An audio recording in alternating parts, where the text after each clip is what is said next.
You fell for it. And we are live. Hi, I was getting And heated. I'm my camera's off. glad you said something. And Now we're live. hi. Okay, now we're live. Good. I'm glad you said something because I was getting heated. It's like, It was idiot, your starting. camera's off. How dare you? You ruined the show. No, I mean, like, I'm glad you interrupted what I was talking about because I was starting to get really heated and mad. But now I got to get in the proper mindset for this. This is why I'm on push to talk, because if I wasn't, the shit that you would hear me say, Like what? Like what? can't say it on stream. Message it to me. It's just like the worst stuff you've ever seen. I'm like, oh shit. It's just a paragraph of all the swear words. All right. Hello, we're back. Back and better than ever, baby. I go into a bit of a fugue state every Saturday when there's teed up, and I'm like, what am I even doing here? Like, why am I doing this? That's You're hurting cats. That's what you're doing. Hi, potato. Cats that are armed with weaponry. HP Fox and Sugar are swapped. God damn it. I'll play Maddie today. It's fine. How did You that happen? broke Fox's streak of being in the perfect place always. Drake already. I swear. Drake, I swear. Do your Gilly's not best Maddie here. impression. And do your Gilly's best not here, but this is the Gilly curse, because this happens to Gilly all the time. Do your best Maddie impression and do your best Arbelriel impression. Money, money, money, And money, money. action. There we go. I Dang, you switched guys it. are. My name is Arbelriel. Don't call me Arby, and also don't feed my dragon. My dragon's getting fat. And I'm just gonna stare at Gaius the whole time. There you go. The accuracy is astounding. My dad's not corrupt. My Wait, dad's my not a God. criminal. He is an honest businessman. He said I looked pretty. And his voice is very silly to me, and I like that. His voice is so silly. He's just a silly little guy. My dad's a talking mustache. I literally manifest myself a mustache so that I can get into the mindset of what that's like when I have to be your dad. Alrighty. Well, we're back. Hi, Potato. I've missed your face. Hi, Rosa. I've missed your face too. Well, last time on the downfall of propriety. Oh shit. Ooh. I forgot what happened. Wait, That's I'm fine. looking at my you guys We came plotted back. to break into a warehouse. Oh yeah, was that just the whole episode? Oh wait, no, you guys were finishing up the rest of the funeral. Um oh my fucking god, what's wrong with me? You guys are wrapping up the rest of the funeral. You guys made your way over to Gaius's house. And There was a meeting with the eyes. oh yeah, and also Arby told off his mom. Yep. And then you guys went to go talk with. Oh yeah, that's right. I'm like, surely you guys didn't plot that whole time. Okay. There was a meeting with the eyes. Effie dropped off the information that they got from Lord Fitzgerald to kind of clear Maddie. Checked in on her dad, had a chat with Gabriel. He gave her essentially a bracelet that's the gift of Gab. Which is one of my favorite items in game. And you guys went to Guy's place and you guys took a McDonald down to the warehouse district and you're going to go check out a warehouse where there is some information possibly there about that Nightwing plant that you guys are trying to check out. Did I do it? Did I do a good job? I think Hey. you did it. You did a good job. Goodness. Just as an apology for anybody who has to hear my voice today, if you hear any sort of like hissing or something in the background, my air conditioning is on because it's starting to get hot as balls. So sorry about that. No problem. Um, Oh, did we also cover the poor cab driver that we were kind of harassing because his name didn't rhyme with? I tried to McDonald. skip over that part because it was ridiculous. Um, He You're wasn't. the one who He's not a true didn't call him McDonald. a McDonald. It's not his name is just Bart. His name is just Barty. You got Gronald and Tonald and Monald, then you got Bart. We all know Yeah. who the unwanted child is. You don't necessarily have to be in the family to be a McDonald, clearly, as we all found out later. I was gonna say you didn't tell us that. In our You defense, guys just assumed. Am I just supposed to tell you guys everything? That's not how in D&D our works. defense, you established something and then you deviated from it, and that's suspicious. So I was under the feel I'm just supposed to stay the same the whole time. I was I'm just under never supposed to change. I was under the idea that the McDonald chain of carriages were run by a simulacrum of like one wizard, but they all just took different names to throw people off. Maybe that was the wizard. Maybe you guys met the wizard. Bart the wizard. Yeah, Bart McDonald. Keep my I thought. see. I thought that it was a family business. That they just a family of wizards that are like, oh, well, this is they need us here. Let's. Whoop. Oftentimes, wizards live long enough where their simulacrums are their only family. Hey guys, we're back with the downfall of propriety. I just knew there was I- a family. I would just knew there was a family where the grandparents were like, Catholic. Wait, what did you just fucking say? I just Or like, I zoned out and get I it. came back to I get it. Catholic.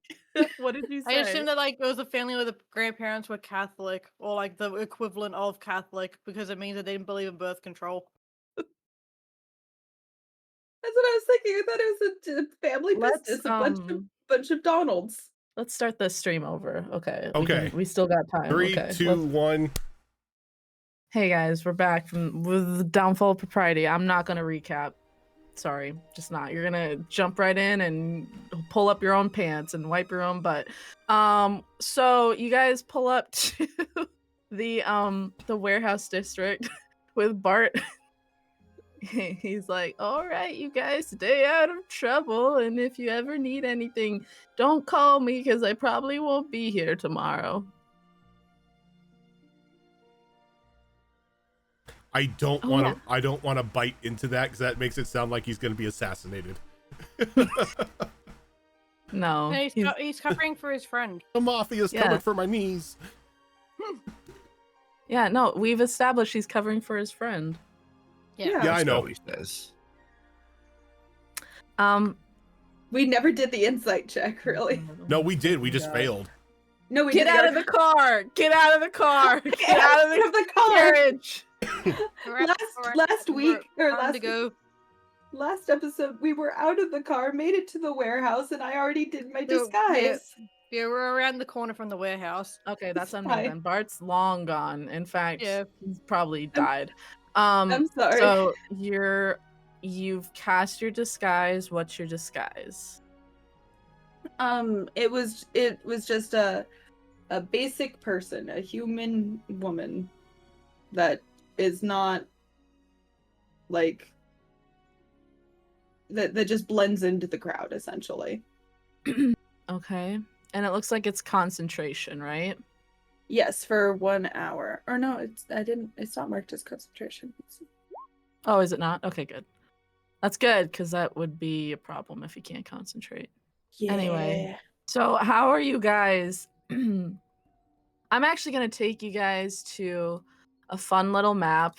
I made a folder for it.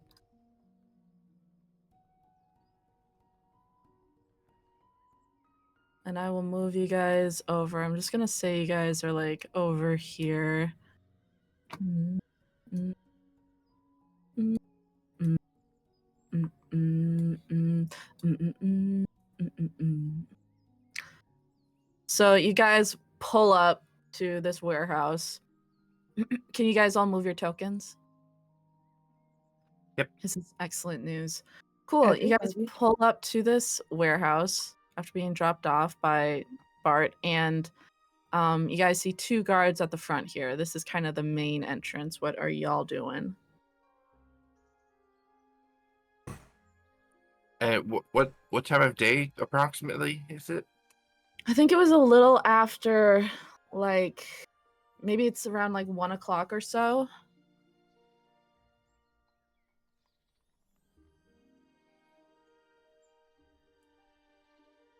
And we had established that we were just gonna pose as people looking to buy some or rent some space in here, right? That was the plan. Yeah, you and Gaius are doing the thing. I was like, me and Maddie are just meant to be here as your muscle. I love that. Flip the gender norms. Gonna put my so- foot up and just be like, following your lead. Well, now we've brought an assassin along. I mean, you have, but like, True. let's not focus on that. Yeah, so I guess we just stroll up to the front gate there as if we're supposed to be here. Okay. You can move your tokens if you want, and these guards are going to kind of stop you and be like, "Excuse me, what's your business here, sir?" We're looking to rent some space in this particular warehouse. Is the warehouse manager in at the moment? Mr. Whitehall is, but do you have an appointment or anything with him? He just has several meetings today. I'm sure he can make room for us. They kind of look at each other. Go, excuse me, what did you say your name was again? Arbelrio Sarveris. One second.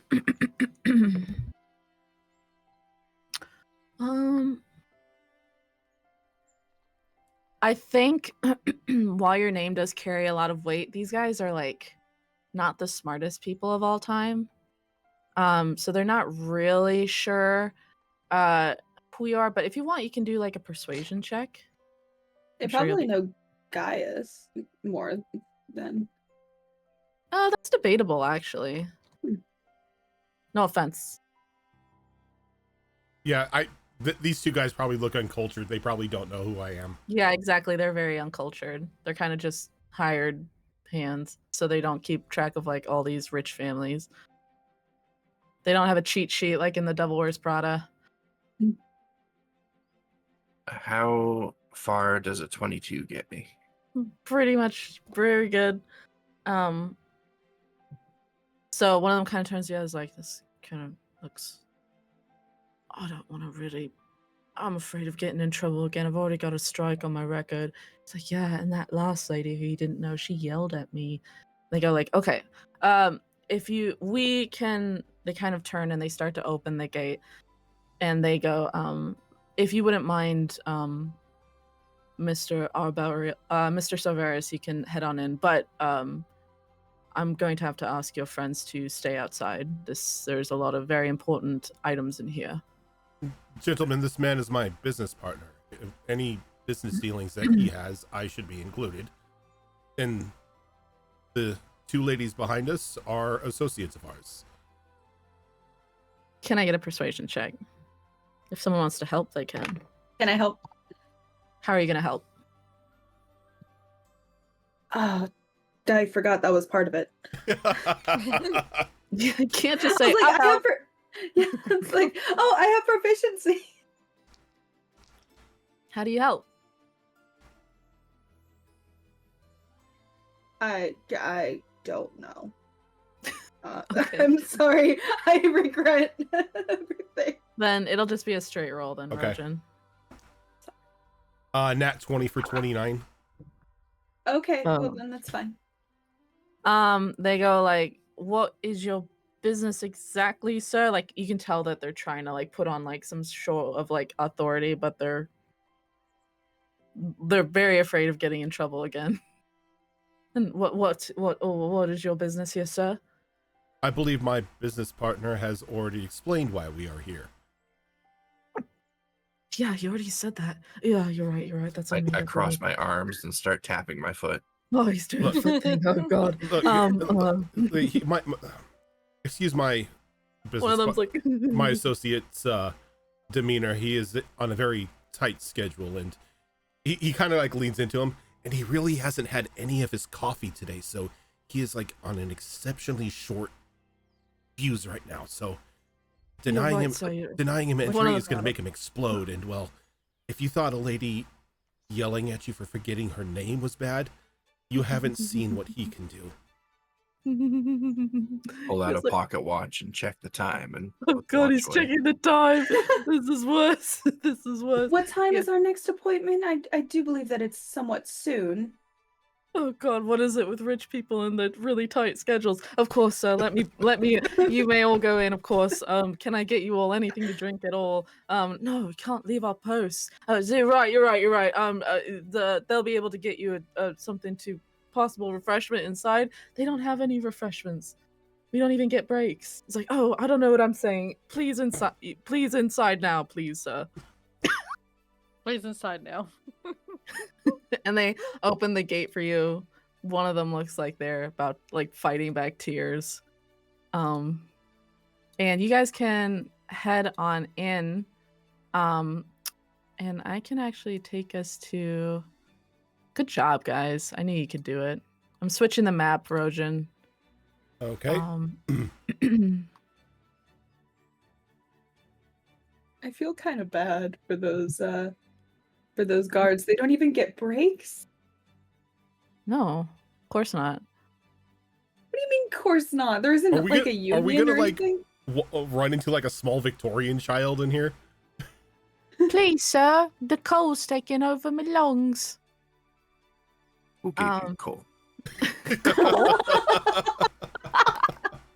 Hello? Jesus. Okay, so you guys are kind of like in this open sort of yard here for like bigger things to store that aren't as valuable, and there is a door right here, which is what the guard was kind of gesturing towards. Like I kind of mentioned the last episode, the warehouse district kind of abuts up near the ocean. At some point, there are some roads that do lead closer to it. This one is kind of right up against the shore. It has a dock as well, which is over here. But yeah, the entrance is here. Excuse me, my throat. So whatever you guys want to do, if you want to go in through the front door or do whatever you want to do.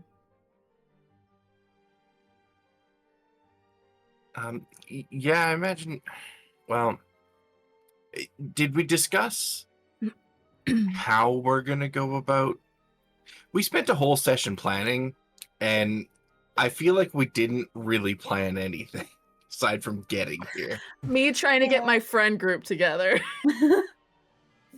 Yeah, let's go to the Cancun and whatever never gets planned. It's like, what do you want to do today? I don't know. What do you want to Well, do we could have today? had a plan if someone decided that we wanted to like do this properly and have someone smuggled in a box. That would have worked. I forgot about the box plan.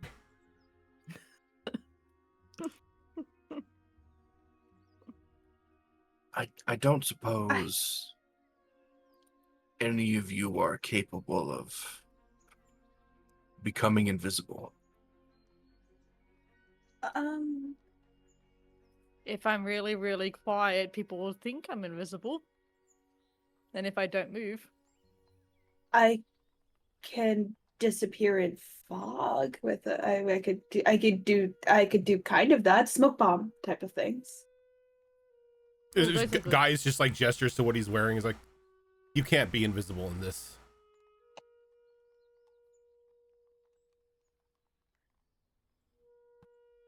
If the warehouse manager is in, I feel like at least one of us should occupy his time while the others are searching for clues. Yes. I'm happy to take that role myself, but we know from your contacting the eyes that there is guards that patrol, right? yes, we have. Yes, we have a whole. We have a whole register when they do their switch over, but we can't actually see how many are on the inside. The eyes have had a harder time trying to get on the inside of the warehouse instead of just observing from the out. Amateur work, honestly, but you know, we do what we can right now. Well, both our families have storage here. One of us could preoccupy the warehouse manager, and the other one can, well, lie that we need to see our families. What do they call a plot here? Kind of like sort of like a storage unit plot. Yeah. So yeah, either term would definitely apply.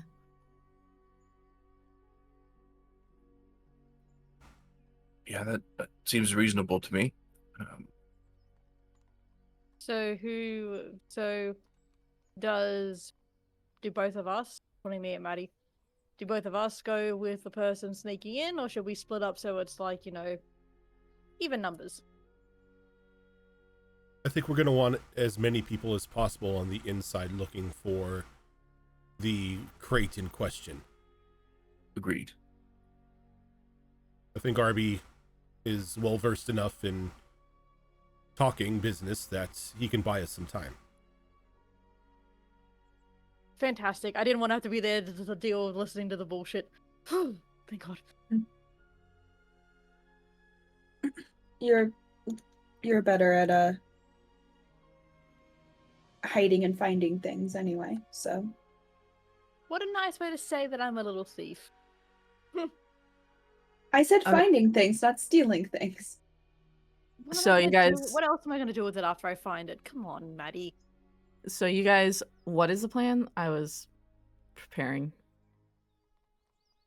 So our Arby is gonna go speak to the warehouse manager and just kind of keep him occupied. Sure.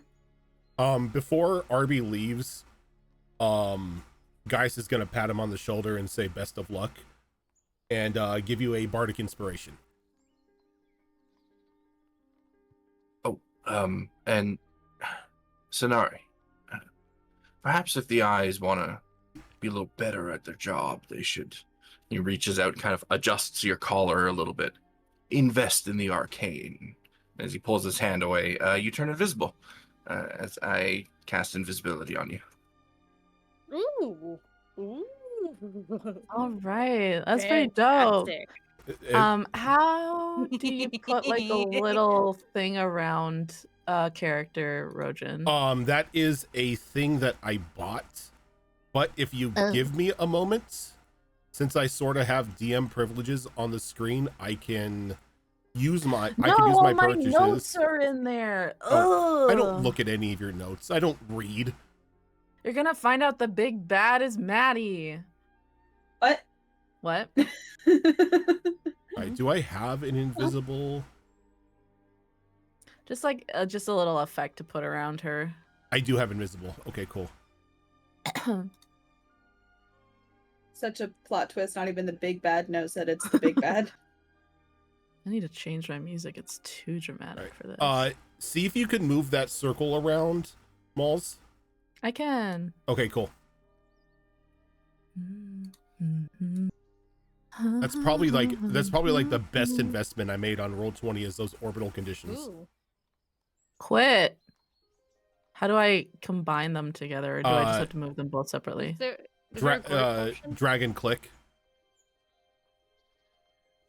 If No, I mean like if you want to move both Sonari and the thing, yeah. You can't. Oh. I It wonder, doesn't lock onto the token.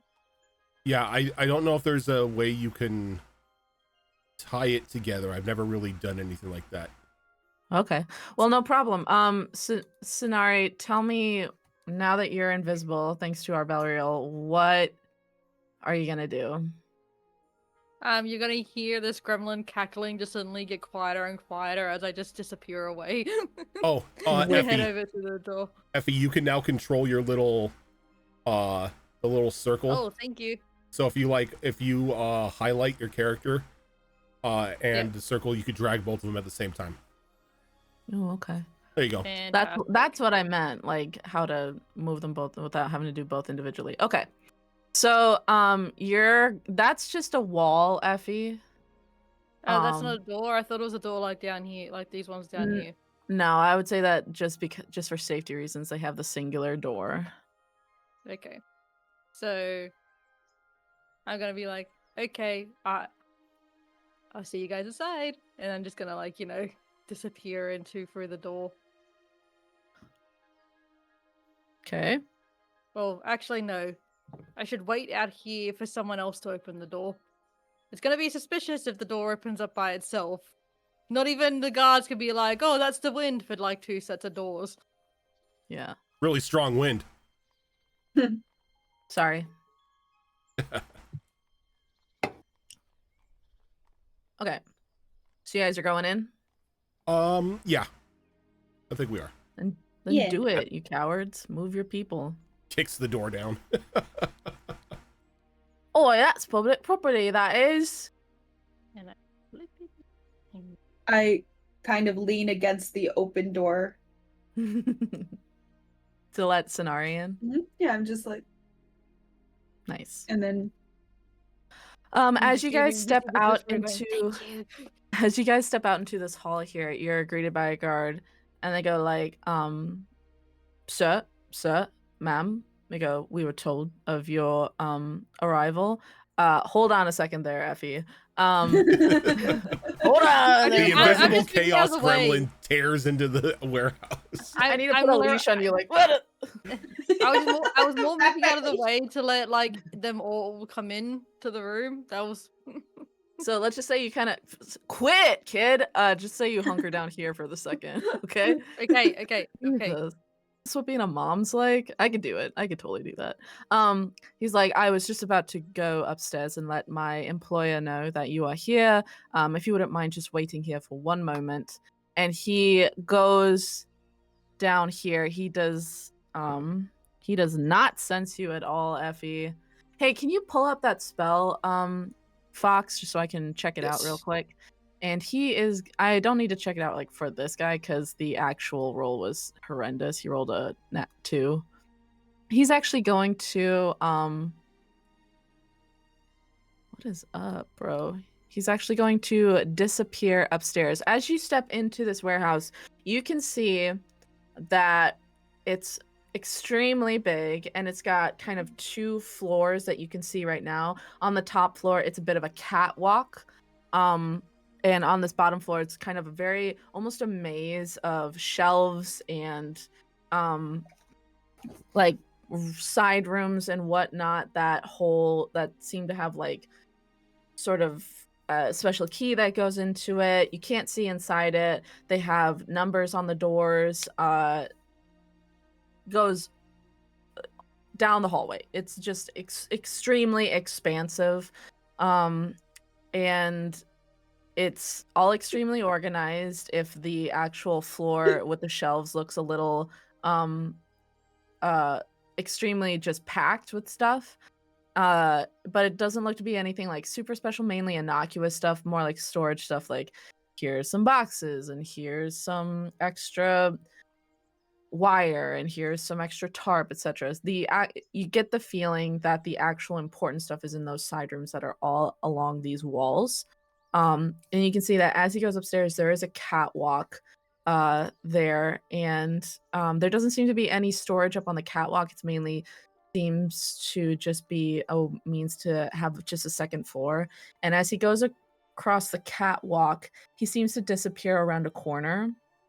And you lose sight of him while he's up there. There is a guard kind of coming around the corner here. He's trying to be stealthy about it, but you can tell he's keeping a bit of an eye on you guys. I would say, unless you guys are wanting to do anything, he doesn't take a super long time up there. Because he's just letting his boss know to come on down. Just making a note of something here quick. There's nothing that Arby's going to be doing in the meantime. He's supposed to be here for business, so he will pretend to be very businessman-ish. Cool. Yeah, I Um, mean, I don't see a reason for us besides Sonari to be moving right now. you guys give me 1 second here. Where did that go? I'm kind of mad. Uh, mm,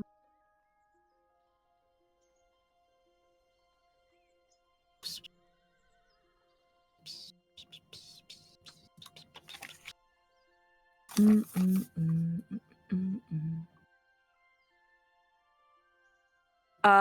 As you guys are kind of waiting for the proprietor of this place to come down, Effie, what are you doing?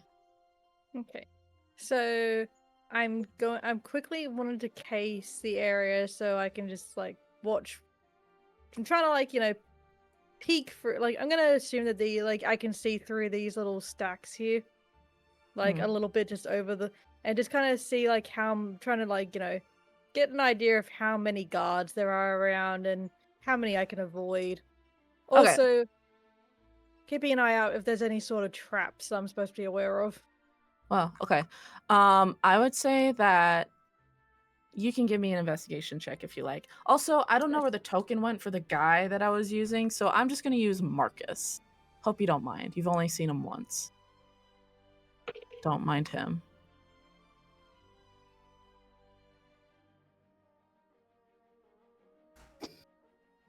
Ouch. 13 for investigation. Okay. As you kind of peek through the shelves, you obviously see this dude here. You also can probably tell that there is another guy in the corner over here, just kind of from like the sound of him shuffling by. As for that, you can't really see anybody else on this floor. And Good damn short. yeah, you're kind of short. You can't really see anything on the second floor either in terms of guards. What else were you looking for? Sorry. I was keeping an eye out if there was any sort of like if I had noticed any obvious like traps. I would say no, you do not. You don't see any Okay. obvious traps. Okay. You also don't see any non-obvious traps either. Just wanted to clarify. Okay, so within a few moments, you see that same guard come downstairs, and he is followed by this a bit of a surly looking guy. He kind of follows behind looking a bit irritated. But as soon as it's kind of that thing where Sonari, you can see him through the shelves looking irritated, but the second he turns the corner and sees Arbariel and Gaius and well, not Maddie, because it's not really Maddie, is it? His face like breaks onto like a big like kiss ass grin. He goes like, right, it's truly an honor to have you here in person, Lord Sarveris. And he kind of holds his hand out to Gaius as well, because I don't think did you introduce yourself to the guards, Gaius? Nope, I just said I was his business partner. Okay, who may you be, sir? He thinks for a moment and he's like, it doesn't matter. And he's just like, Gaius Tybalt.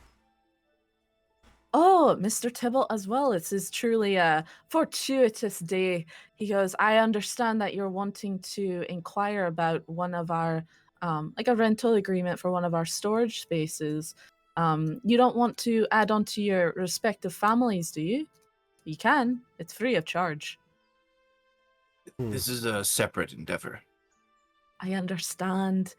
I think that's always a good show of hard work ethic, moving apart from your family, setting yourself up for success, just kissing ass. It's really gross. And he goes, So well, at a point like as he's doing his thing, she's like, I'm just gonna leave. I can't listen to this. I start like I'm allergic to business. Start trying to squeeze my way through. I can go through here. It's like it's a little bit of room. Yeah, you're teeny. Just, he goes, well, let's step into my off. He goes, we can definitely go up to the second floor to my office. I would love to have you sit down for a discussion with me. And he kind of waves for you guys to follow him up to the second floor. And I And do. I'm excellent. Sonari, where are you going? I just want to point out there are stairs going up to the second floor, and there are stairs going downstairs to the basement. Just to clarify, the way the plots are, like they're not. Are they? You can't access them. Can you access them on this floor or on the second floor? Only on this floor. Only on this floor. All right. And the thing is that they don't have names on them; they just have numbers. Gaius is going to call out because he doesn't really want to be kept in the room while the business talk is going on. He's going to call out. Did we get this guy's name? Not quite. Sir, a moment.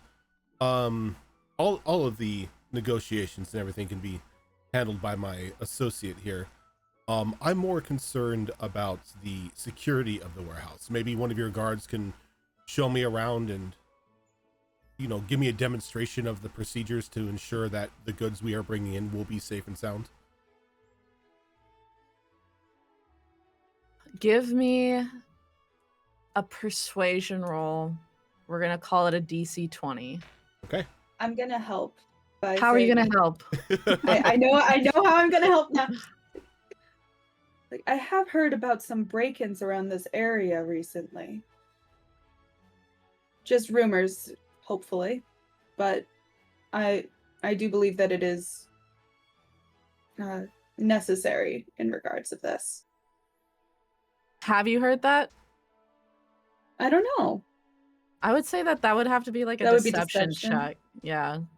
Because if anybody knows about breakouts around this neighborhood, it's going to be probably this guy.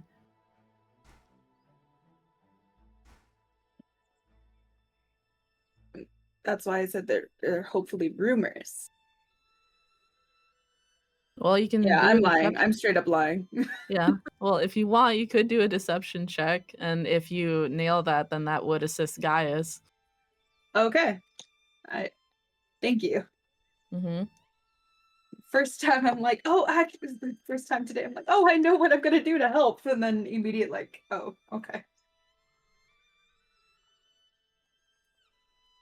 Aha, 18.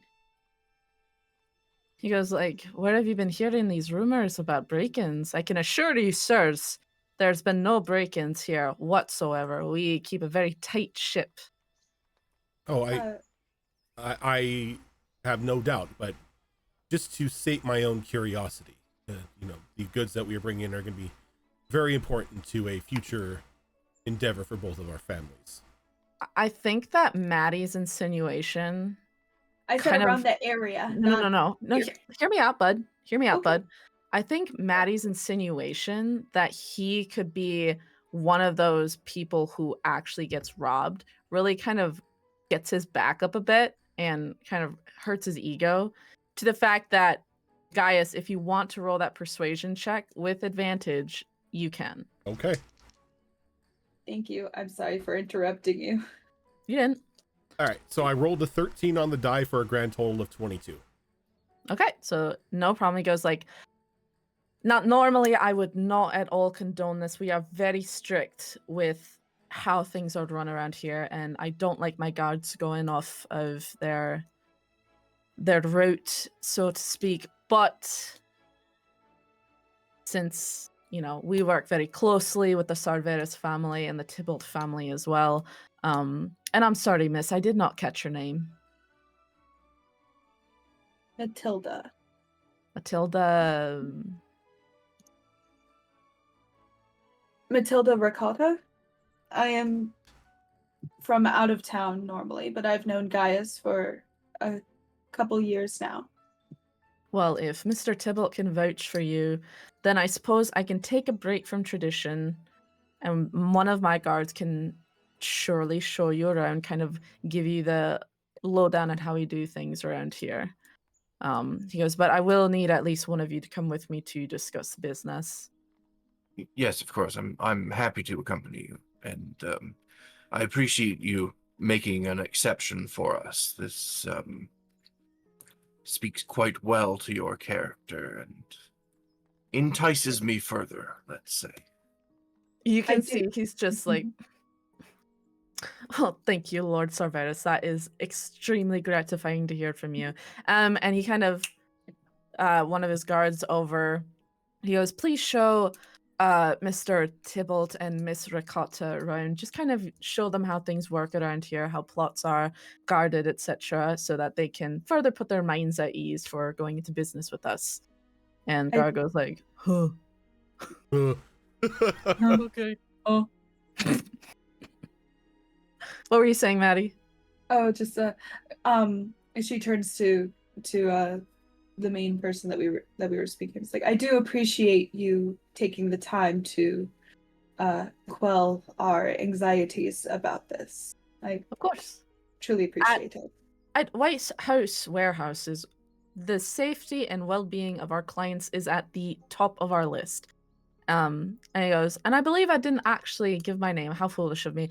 My name is Walter Whitehouse. This is my endeavor here. So your care is at the top of my list. What's so funny? Walter White. Jesse. Walter Whitehouse. Jesse. Jesse, we need to cook. I might have been watching Breaking Bad, and what about it? My urge to kill this man has gone from neutral to extremely high. Also, that gif in the chat. Oh god. It's so funny. Walter White, and what about it? Like, I don't know what to call this guy. White House. Okay.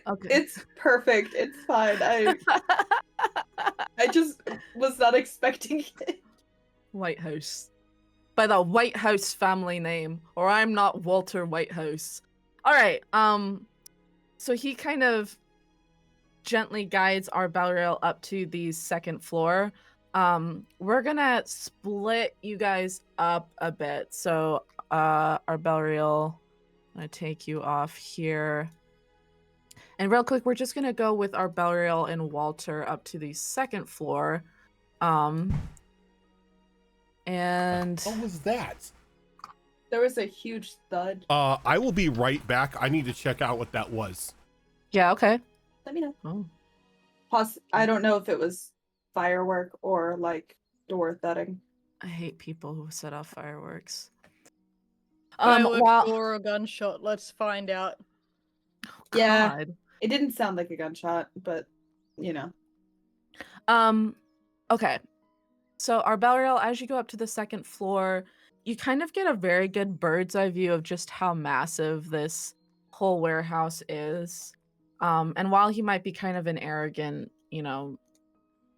ladder climbing jerk, you can tell that, he puts a lot of effort into this warehouse and the care of everything, and it's pretty high quality. You guys make your way over here. He's got a bit of an office in this area, and he ushers you in first. He goes, "Can I get you anything to drink at all? I've got water, some wine." Water would be refreshing. Thank you. For sure.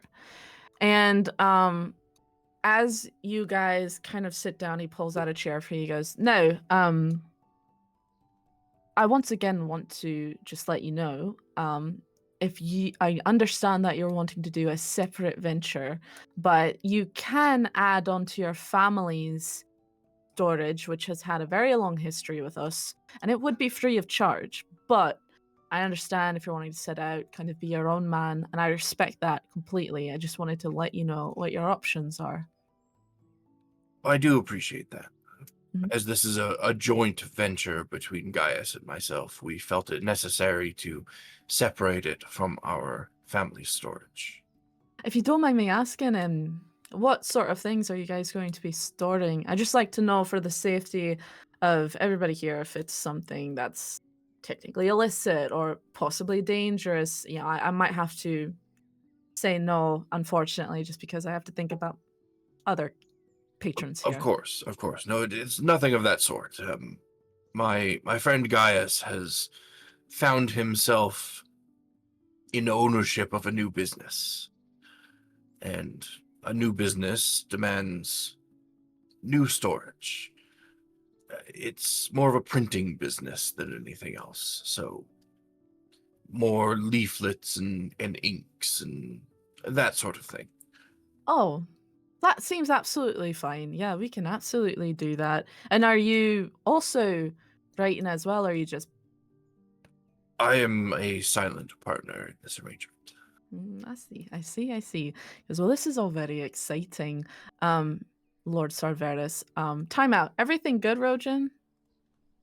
Yeah, just the jackasses down the street are shooting off fireworks way too low, and they're exploding right over our house.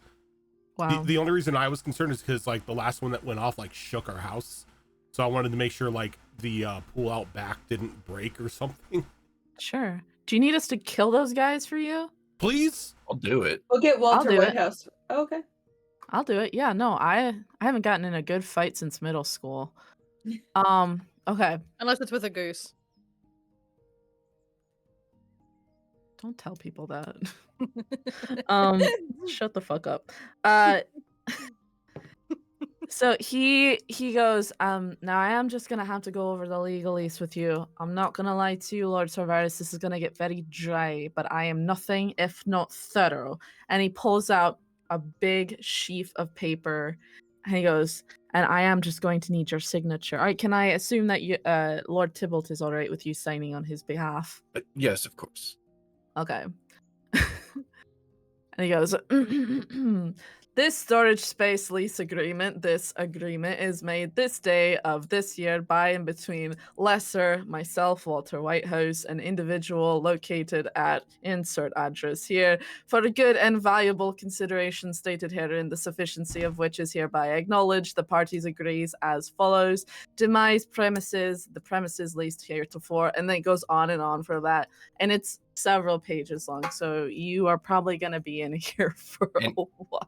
Each time he goes over a page, I pull out a set of reading glasses and put them on and take the page and slowly go over it myself as well. Okay. That is perfect. Okay, so you're doing a great job keeping this guy occupied. We're going to hop back down to the ground floor again, where it's Gaius, Madeline, and Sinari makes 3, and then there's a couple guards here too. And he goes like, I'm sorry, what was I supposed to do? I rolled really low for this guy. We just need a tour around your warehouse and a bit of an explanation of how you keep family plots under lock and key, your security measures. Oh yeah, right. We lock them up. Yeah? Yeah. He kind of looks over his shoulder at the other guard who can be like, he goes, we lock them up with a key and patrol, make sure no stealing.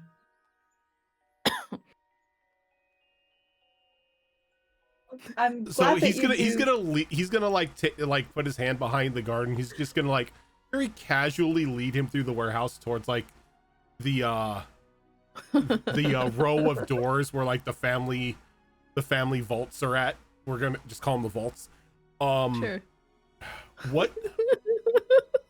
I can't remember the name. What was the name of the family that was supposed to have the nightshade?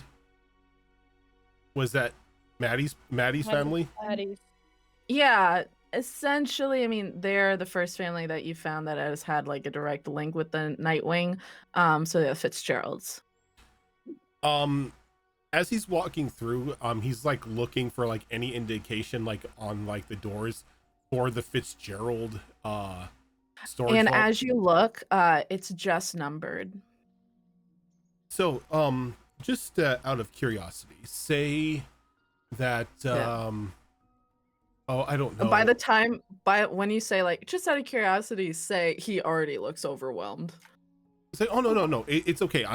It's not a quiz. It's just something I'm curious about. Say Lord Fitzgerald, a good friend of mine, were Lord to Fitzgerald, a good friend of mine.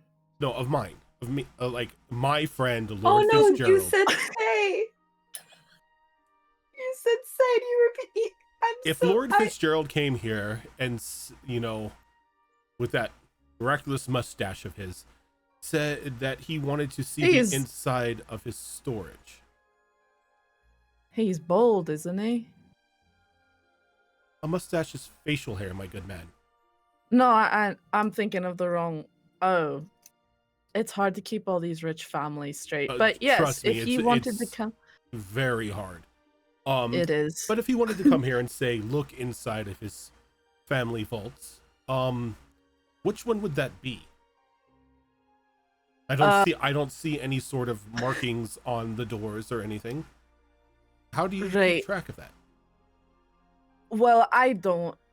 That's not my job. But if someone wanted to come in and see their items in their storage units, they would have to talk with Mr. Whitehouse. He's got a list of what families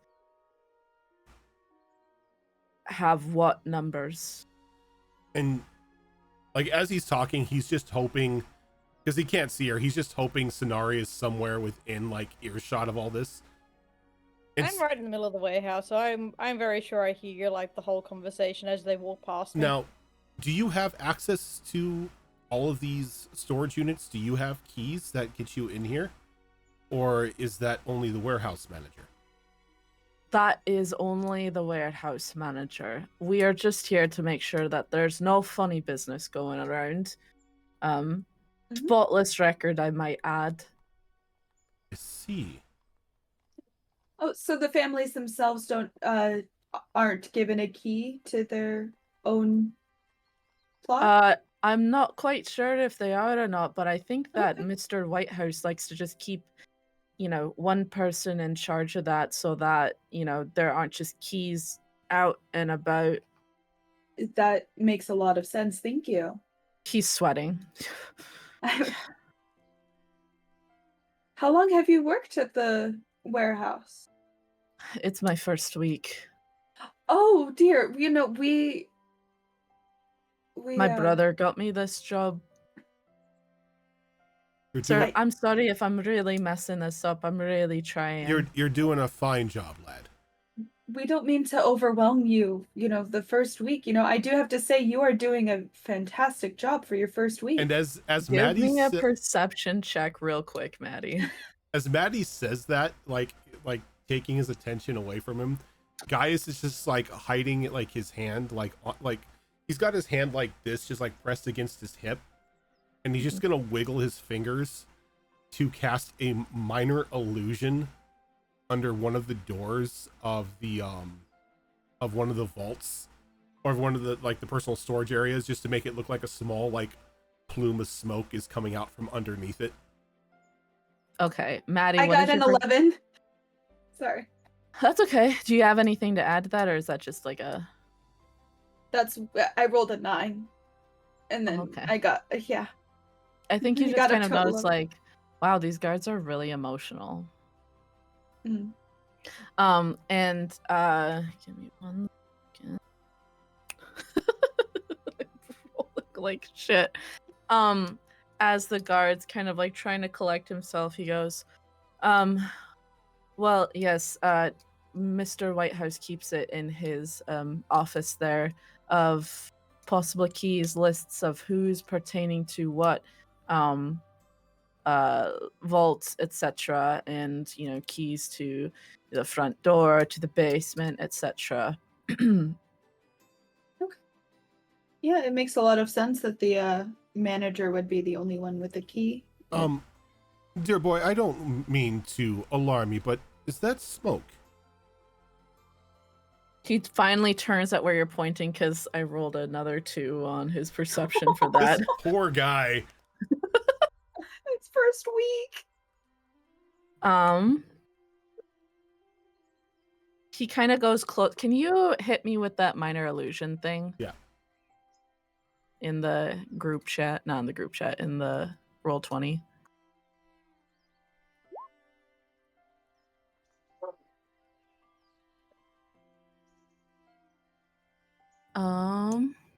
There we go.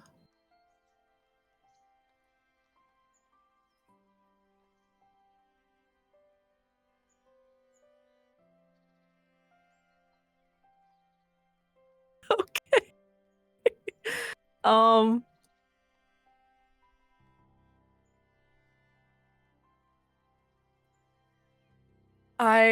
So with a successful intelligence investigation check against your spell save DC, what's your spell save DC? My spell save DC, I believe, it's a 15. He rolled an 18. As he got closer to look at it, he was like, "That's odd." He goes, "If I recall correctly," and he kind of moves his foot around it. If someone touches it, what happens? Like with their foot or their If hand? it would be like if I made like a box or something and they put their foot through it, it would just go right through it. He was like, "That's really odd. You know, sometimes when the sun's shining a certain way, it looks like there's dust motes in it. Maybe there's like he's kind of wiggling his foot at it, and he kind of looks a little distracted while he's doing that. Like when you jingle your keys in front of someone and they're like that, he's like just wiggling his foot. He's like, this is really weird. But he's distracted right now. He's just completely flummoxed at what this is. He knows that I think he knows it's not really fire or anything to be concerned of, but he's just like, I couldn't tell you what this is. And he's like kind of running his hand through it. Is Dane still with Maddie? That's a good question. I don't remember what he was doing at the end of last session. If he was back with You me, guys came or- back from the eyes. You guys can just tell me, and I'll respect it if you wanted to keep it with Maddie. Yeah, I think if we knew beforehand that we were going to be splitting up like this, then yeah, Dane would have stayed Sure. with Maddie. Okay. So as he's distracted, he's like, Gaius is going to turn around and like lean in a little bit closer to Maddie. And like he's gonna talk like into Dane. He's just gonna be like, Arby, we got a problem. The only person who's got the keys to the warehouse is the manager. None of the guards carry keys for the family storage.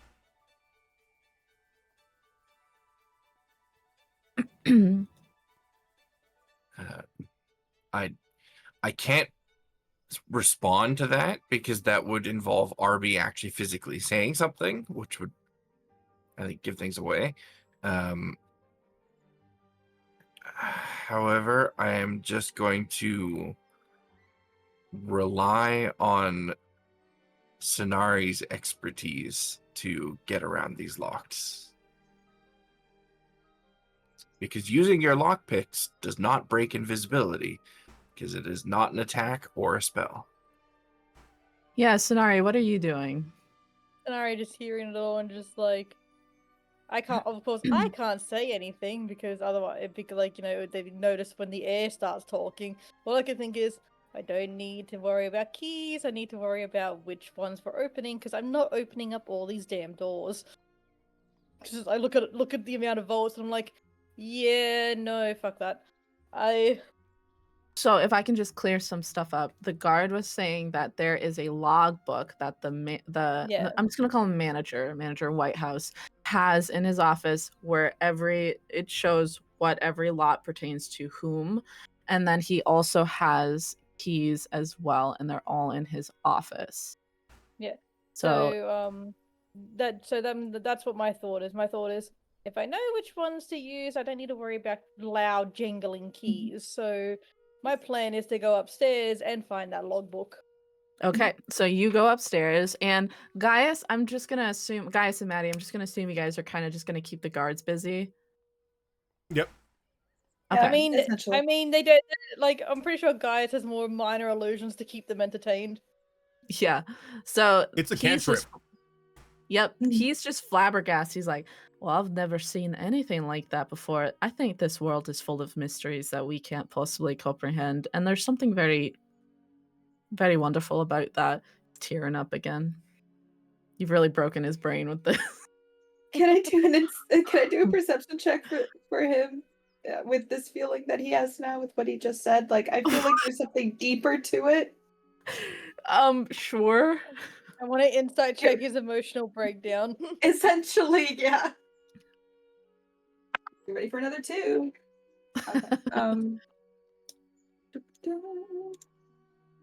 Okay. Inside or It's your call. perception? I guess what are you trying to see again? Oh, either way, it's 2. I was just trying to like with what he's saying, and that he's like tearing up and everything. Like he's just talking like, oh, there's so many mysteries in the world. Like, is he just upset because he's a little dumb, or is he upset? I think he's just overwhelmed. You know, like sometimes when you see the sun shining, but it's raining out, and when you're a child walking out of church, and you're like, I think that's God. Something like that. Okay. Am I speaking from experience? I don't know. I don't think your experience is universal. I was gonna say that's also my experience. Fresh out of church, Sunday best. It's raining, but the sun's out. How is that possible? I was always told mutually exclusive. That's gotta be God.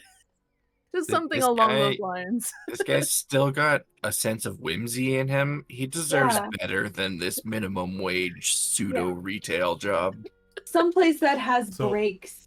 Wait, guard number 2 deserves better than this? Yes. Wow. Gaius is gonna like just sort of he's like wiggle he's his fingers again "Meh." to like get rid of the smoke. It just kind of like dissipates. He goes, and gone too soon. And then he's gonna wiggle it just a again. metaphor for life. He's gonna cast minor illusion again, as the smoke is gonna reappear and like form into like a little field mouse, and start running through like the warehouse itself.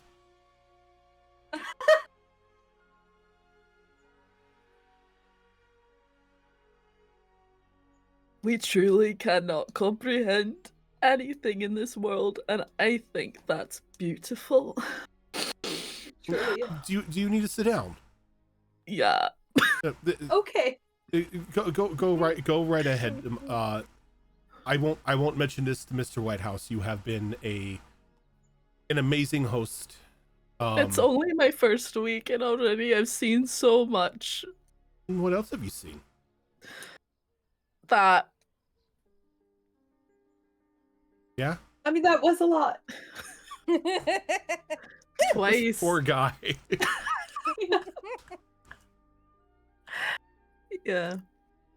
So while you guys are comforting this guard number 2, whose name you don't know, Sonari, you're gonna make your way up to the 2nd floor. Mhm. Okay. I want to make sure that I put you on there, but also still put your invisibility on you. Hold on a second. You should be able to copy it. You should be able to copy paste it. Ooh, how lucky am I? Thank you. So many incomprehensible things in this world. To think I was here to witness this. Can't believe it. This Oh. guy Alright. would definitely buy that there's a secret kraken beneath Sargenty. Shut the fuck.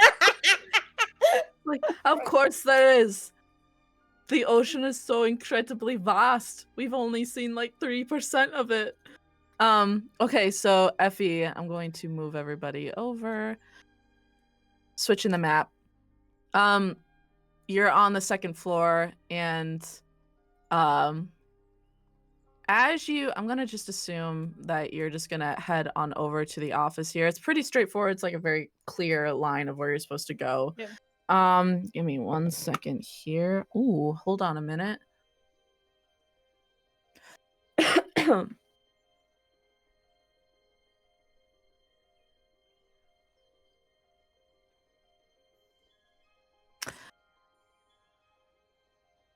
Effie, since it's such a tight fit here, can I just have one little stealth check with advantage?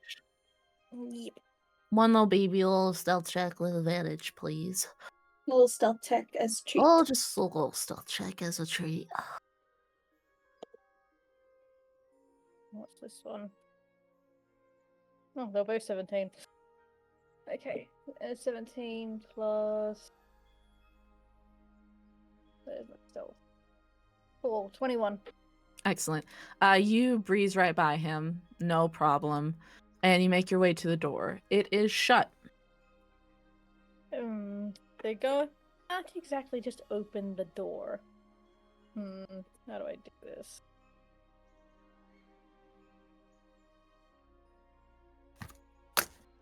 There is.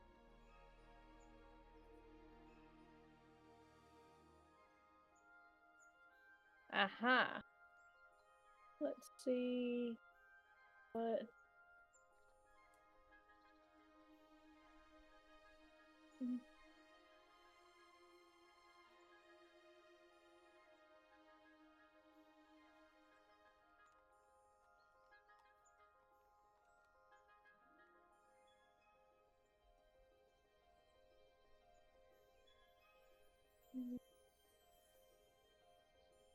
There is a slight, like, small window that you can like a tiny one just up at the top that you can kind of peek in, and you do see that our Belial is talking with Mr. Whitehouse, and his back is to you, and Mr. Whitehouse is very just droning on, reading a very boring long document. Are there windows inside the office to the out? Like, Yeah, like, do you mean these ones here? yeah, like, yeah, and do they look like they're openable? Like the ones that, like, would open outwards like that, or in, like, I think they slide up.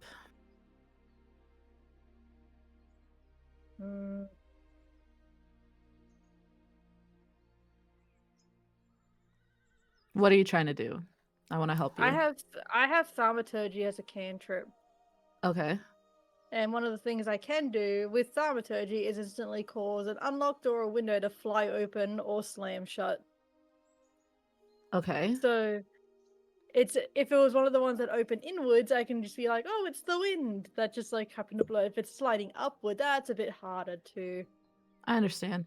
You could also, like, use thaumaturgy to, like, do a distraction, like a loud noise, kind of like what Rojan experienced IRL. That was the other option.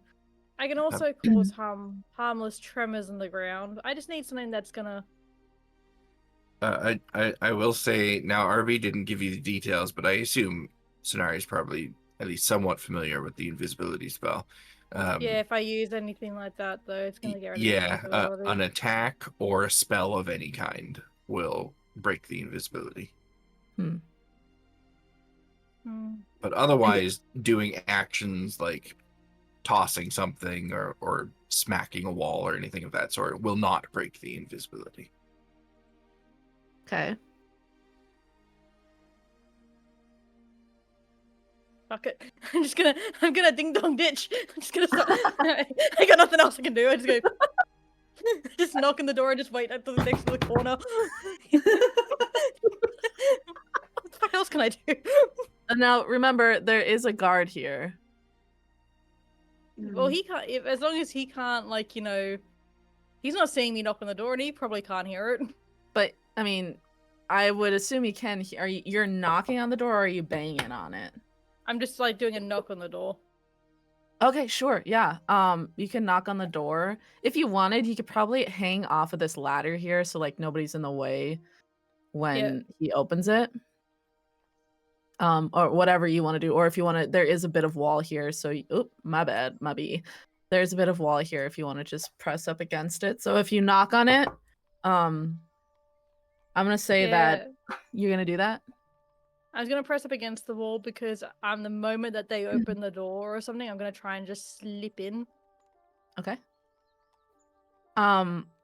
As you knock on the door, Arbeliel, you hear that, and so does Mr. Whitehouse. He kind of looks up very irritated. He goes, I told them that I was in a meeting. Please excuse me, Mr. Sarveris. And he goes and he opens the door. He goes, I told you I'm in a and there's no one there. He still is a bit a ways in it, but he takes a couple steps forward, I would say, just to kind of look down the hall down like here Yoink. to see if yoink. I need a stealth check with advantage real quick because you are brushing quite close past him. Okay. That one was 18. And that one. Okay. So it was 18 plus 4, 22. Well done. I think he's gonna look and lock eyes with this guard here, and the guard has the unfortunate face of just looking guilty for no reason. And he's gonna just storm down and be like, what's the meaning of you knocking on my door? I'm in the middle of a meeting. I told you that. He goes, sir, I didn't do that. I'm just been stood here. He's like, I don't like when my employees lie to me. While he's yelling at this guy, what are you guys doing? Okay, I'm gonna walk past Arby and say, "Hey, psst, don't worry about this. Sorry. Look, sorry, we're looking for. Listen, need logbook. He's got listed like everyone's got numbers like instead of names, and it's stupid. Like how just have you noticed anything on his desk that I can just quickly grab that he won't notice? Did I happen to notice any important looking books either on his desk or if he opened a drawer to get this legal paperwork? I in think the because drawer? his desk is facing away from you wouldn't be able to see into the drawers, but there's no other like filing cabinets in here. It's just the desk, so that's probably a good bet. Okay, desk time. Check the drawers quick. You can Arbelriel, give me a perception check. That is very good. 23. You can hear the argument in the hallway is starting to cease now while he's like, I'm docking 2 weeks pay, like something like that. As he starts to storm back, you can hear his ugly, stupid boots starting to make his way back to the room. As I hear those footsteps, I'm gonna just say to Scenario real quick, just give me a tap on the shoulder when you're done. And then I'm going to step out to here. Okay. Is there a problem, Mr. Whitehouse? I'm so sorry about that interruption. Like they'll just hire anyone these days. Let's take our way back into the meeting. I promise we're almost done, Lord Is that Sargeras. fellow over there the one that interrupted our meeting? I would assume so. There's no one else here, as you can clearly see. May I have a word with him? Oh, please don't worry yourself with the business workings of my employees. Well, I promise I'll unfortunately, it has been quite distracting at this point. We're going to have to start again from the top. So I would like to make that very clear to this young man that he has interrupted a potentially profitable meeting for you. And you see, you go like, start again from the top, surely not, Lord Sargeras. I mean, we're practically done. Should I go elsewhere? Give me a persuasion check. Actually, would you say that's I could consider that intimidation. Yeah, give me an intimidation check. Because I'm scared right now. You do have bardic inspiration as well. You do. That's true. And is that a D? Right 8? now it is 6? a. Let me see. Badric inspiration. Believe Wow. it is. I think it's still a D6. Let me see. I just got Scenari, while they're oh, sorry, go ahead.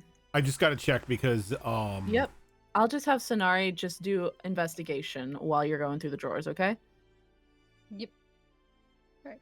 So just be like, oh, thank God his talking actually comes in handy here. Okay. Investigation plus 117. Fantastic. You're pulling out the drawers as quickly as you can in the desk while our Belriel is talking to Mr. Whitehouse, and immediately in like the second drawer you see a very handsome kind of reddish brown leather logbook, and it has White House Warehouses stamped on the front in like gold embossed font. As you take that out and you leaf through it, you see a long list of like what vaults pertain to which family, how long, like it has like contracts in there as well, like and how long they'll last.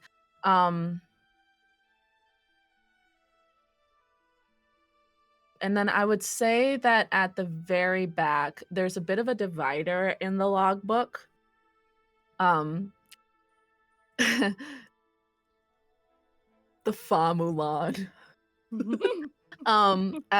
There's a bit of a divider in the logbook, and as you flip through, it has delivery dates and times of other products, and they all seem to be coming from the forest. And you notice that while a lot of the vaults that pertain to, like, the Fitzgerald family, Tybalt's, the Sarveris, etc., they all have a 1 in front of them, like 1-5, 1-7, 1-20, to indicate that they're on the first floor. But for anything from the forest, you see that it all has SB, and you see in the top margin that stands for sub-basement. So SB1, SB2, SB3, and there's not as many here, but they have kind of a glossary in there that pertains to, like, produce. You get the feeling that it's a bit colder down in the basement, maybe some slight like refrigeration, so like produce, like fruits.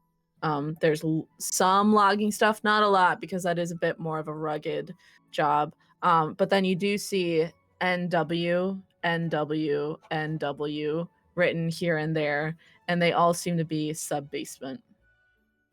Wow, I don't think anyone could have deciphered what the fucking NW is.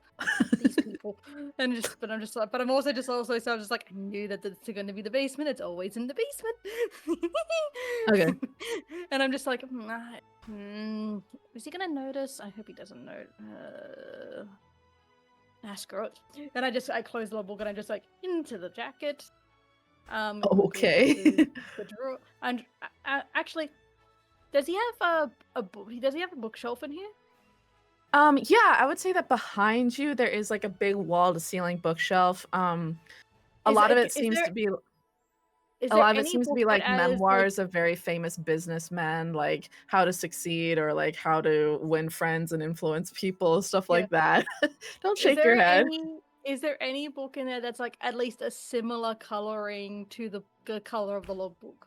I would say that the logbook is more like a personal like diary, not so much like a book, but you do see that there are like while one side is all like how to win friends and influence people, like, how-to books and self-made stuff. On the other one, that it seems to like be sort of like along several shelves of like older logbooks that look very similar from like previous years. So like the year before, just so he has like records of it in his office, and they all seem to be very similar. Yep. So I just grab like the one that's like the furthest end. So it's like, and then take that and just slip that into the drawer. Face No problem. down. Face down. It does. So it's like, I have a question about invisibility. When you grab something and you put it in your jacket, does it also become invisible? Yep. Okay, that's amazing. So yeah, you grab that logbook, you slip it into your coat, you replace it with an older one, and what are you gonna do? Close the drawer, make sure that nothing, like anything that I touch isn't out of place. I look at the amount of contract on the table and I just go, ugh, and I just like walk out of the room. And Okay. of course, I give Arby the tap on the shoulder as I walk past. You see Arby is having what did you roll for intimidation with that 19 with the bardic as well? Yeah. Okay. 19. You see that not only is Mr. Whitehouse looking frightened, but also the guard looks like he's about to faint, like this is the worst day of the job for me. And he's like holding on to his spear, like trying to keep himself upright. And as you are like about to like launch into something else, you feel a little tap on your shoulder as Sonari is slipping past you. Sonari, what direction do you go? I'm going to be heading pretty much back down. I'm like heading back downstairs. I will say, if just so you don't have to roll stealth checks, there is a ladder here leading directly to the first floor. Yep. So I will take the ladder, and I will just be like, I've always wanted to do. Time for me to do my slide. That is going to be a little loud. Can I get a stealth check? Can I get advantage or? Yeah, because you're invisible. That's fine. Yeah. Okay, 13 plus 4, 17. I think it's just a little bit of a rattling, but it could just be attested to like maybe the building kind of settling a bit, like a creaking. But Arbeliel, as you feel that little tap on your shoulder, what do you do? So I launch into a bit of a speech with this young man here about having a responsibility not just to the business but to the boss as well to do his job correctly, and that he is on thin ice at the moment. And then I look over at Mr. Whitehouse and shall we resume from the top? Of course, Lord Sardveris, and he kind of follows in behind you, very much dragging his feet as you guys go back into the office, and he shuts the door behind you guys, and he starts from the beginning on the whole contract. Gaius and Maddie, are you guys doing anything while Sonari's pulling all this off?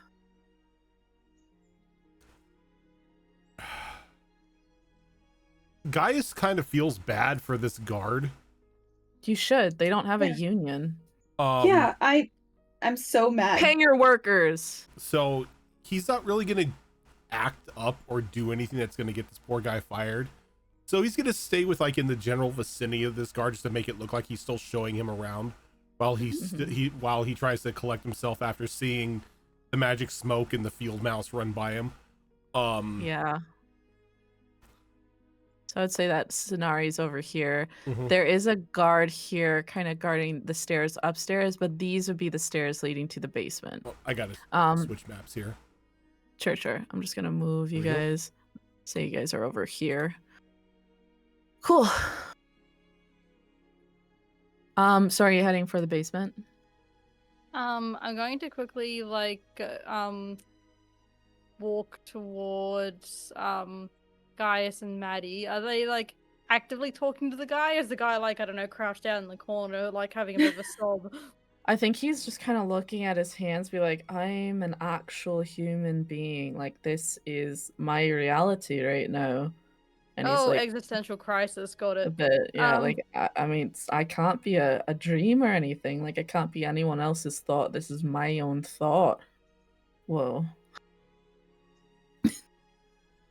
How And old I'm is gonna he? like walk. Is he, What'd you say? I asked how old he is. How old is he? Because I think he's probably 25. Finding himself, bro. So I'm just gonna walk up to Gaius and Maddie. I'm just gonna kind of whisper to Gaius, "What did you do to him?" Guy is not wanting to give it away, just like he just like shrugs and has like a very confused look on his face. Just go. Let's go.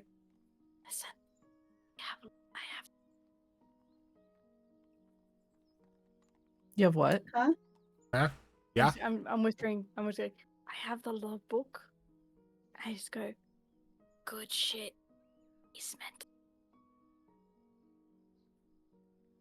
meant.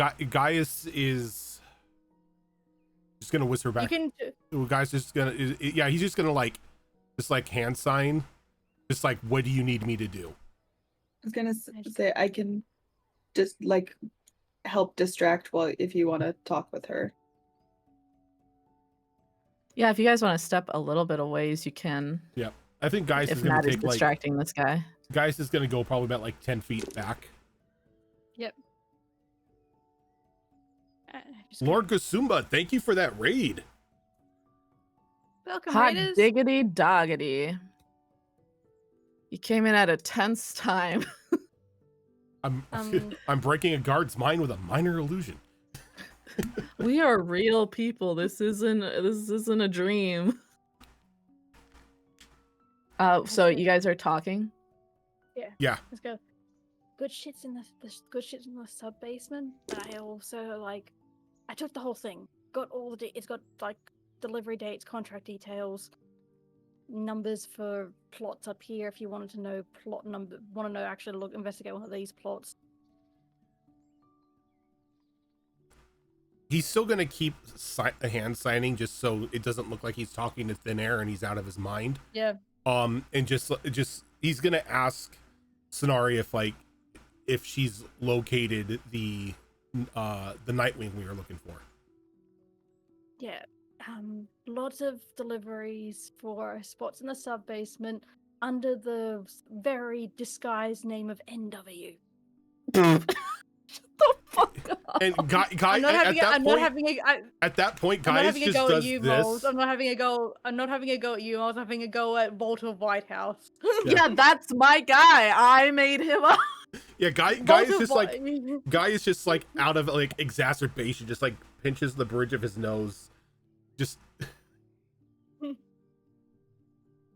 honestly, we should be glad that this is how much they disguise it. It does make life simpler, even if I am judgmental. and he's gonna sign. He's gonna sign again. Is there anything else we need? We have the logs. Hey, the log. I don't think we need anything else, and the logs also have the contracts. So this is going to be very good information. Okay. I'm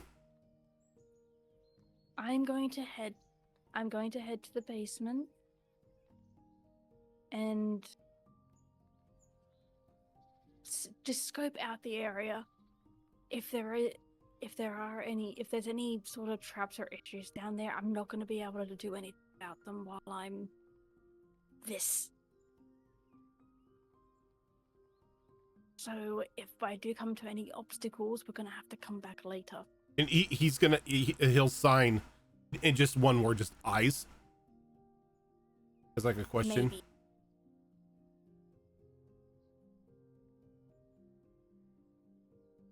Maybe. Either that or I get comfy in a box till close time. Keep out of boxes. You're all no fun. It's like Just start. we have the logs. That should be good for now. Let me get Arby. And we can leave. You sure you don't want me to check the basement first? As he just signs no. Okay. Are you gonna let him tell you what to do? And he's like, I'm just curious. I'm just curious. Are just you gonna because, let him tell you what to do? it clicks in his It mind doesn't that sound like Sonari. it clicks in his mind that she's still invisible. And he's like, oh crap. They didn't see you come in. You remember the bathroom scam we ran in Maddie's? Yeah, the sick one, yeah. Yeah. If you can find a place to tuck away until Arby can get rid of your invisibility, use the play that you needed to find a bathroom or something. I vaguely remember there was a bathroom in the I think there was a bathroom back in the waiting room. And I'm just going by what I can see on the map. So I assume that there was a sign that said toilet. Employees only. I was fully expecting you to say there's a bathroom in the basement. I mean, there might be. You won't know if you don't go check it out. DM is really wanting us to go to DM the is basement. just like, go to the basement. Hmm. I mean, you don't have to listen to Gaius. He ain't your boss. I know that, but also I'm not gonna stand here and argue with him. Oh, can I could be part add of the something tour. else that I forgot from the logbook? Mm-hmm. In addition to Nightwing, and other produce, you do see that there is a bit of a security safe in there as well, like down there, separate from all these other vaults up on the first floor. Hey, crime gremlin, there's a vault down here to break into. I can't believe I forgot to mention that. That's just that's on me, guys. That's on me. How do I get Sanara into the basement quick? Appeal to the kleptomania. It would be kind of dark to say your dad's down there, so what's the next best thing, treasure? Just go like I just I just kind of go, fine, I will go find a bathroom. And I'm just gonna sneak off, like leave him, and I'm just gonna go like, there might be one in the basement. All right, so you make your way towards the stairs leading to the basement. Hmm. Um, I just kind of, I'm gonna, please tell me that I ignore. Is that actually a bathroom right in front of me at the basement stairs? No, that's a broom cupboard. Okay, good. Because I would have been just like, that's annoying. Let's go. Okay, time to head to the basement. All right, so you make your way down to the basement. Immediately, bit of a temperature drop down here. Quite chilly. I'm gonna take us to. I need to change the music. This is too peaceful. There we go. This is the warehouse basement. Give me 1 second.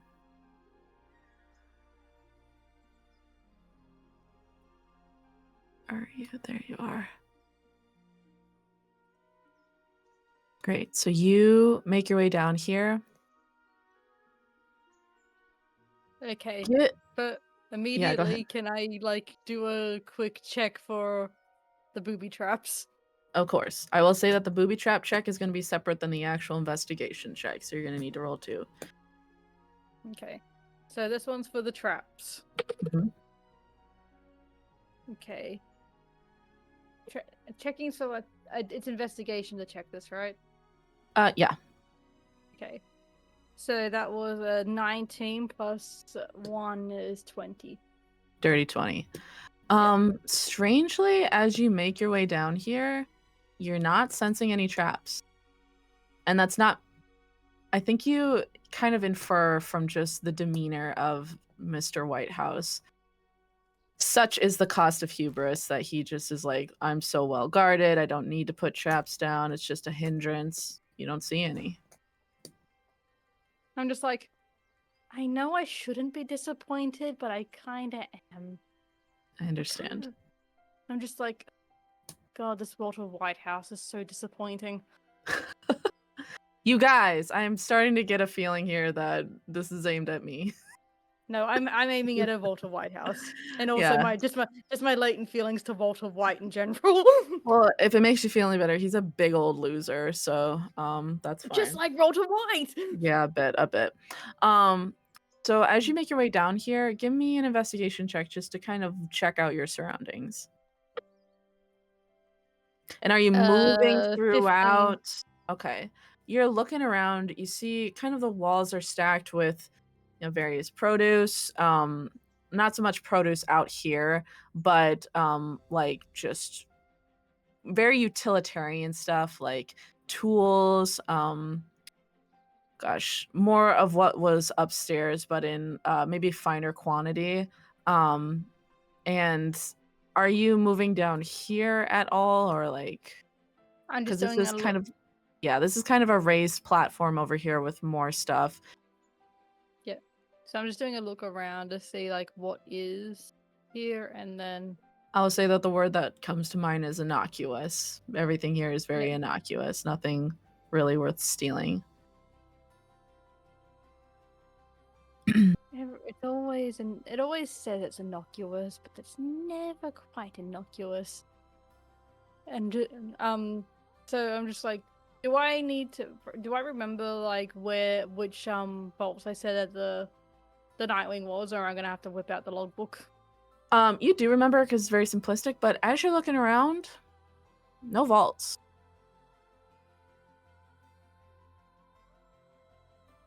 There's no.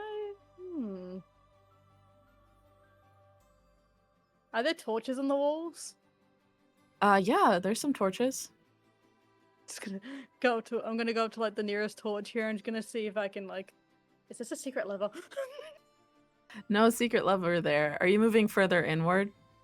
A little. Yeah, I'm moving further inward to around the corner here. As you hit like here, I would say give me a perception check. Ooh, nat 20. Fantastic. My perception is +1, so That's amazing. 21. As you hit there, you get like kind of a strange sensation. It feels like a slight breeze, but you're underground. As you kind of walk towards the breeze, you realize it's coming from this corner here. And if you zoom in, you see that there's like kind of, there are shelves here. But as you look at the ground there, you can see there's kind of a scuff.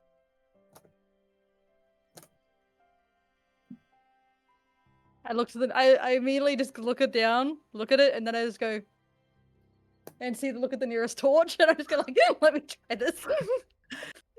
It doesn't really, I think just from the look of the scuff, it looks like it's very clumsy, so it like has to be moved by hand. But you can give me a strength, athletics, I guess, or strength. Athletics is strength. Yeah. And that's a stat that you'll go roll a 0 on. My arms are noodles. Okay.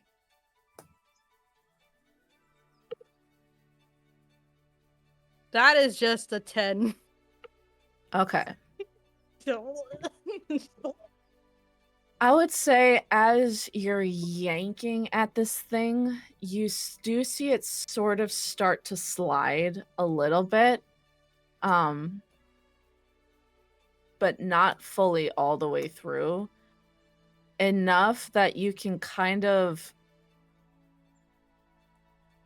you can see that it's not just wall behind it. It leads into a corridor. Secret tunnel, come on! Now, Maddie, tunnels are long holes underground, kind of used for transportation. Don't be mad at me, Briseis and Rada, best friends forever. Thank you. I know what tunnels are. Am I able to just like bring it up forward enough that I can like acrobatic squeeze my way through, or Give me another strength check if you like. that one's better, a 15. Excellent. You managed to kind of yank on it. It is a little noisy, but after some yanking on it with your noodle arms, you do manage to be able to squeeze out into the secret tunnel. And as you do so, give me 1 second.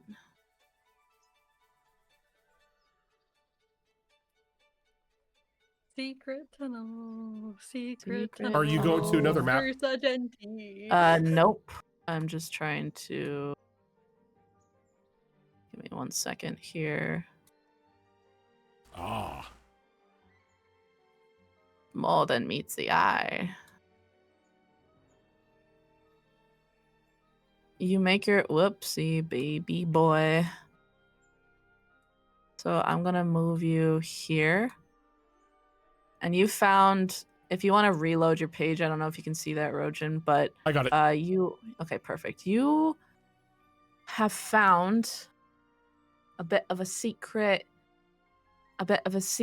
tunnel into a secret warehouse. Secret warehouse under the warehouse.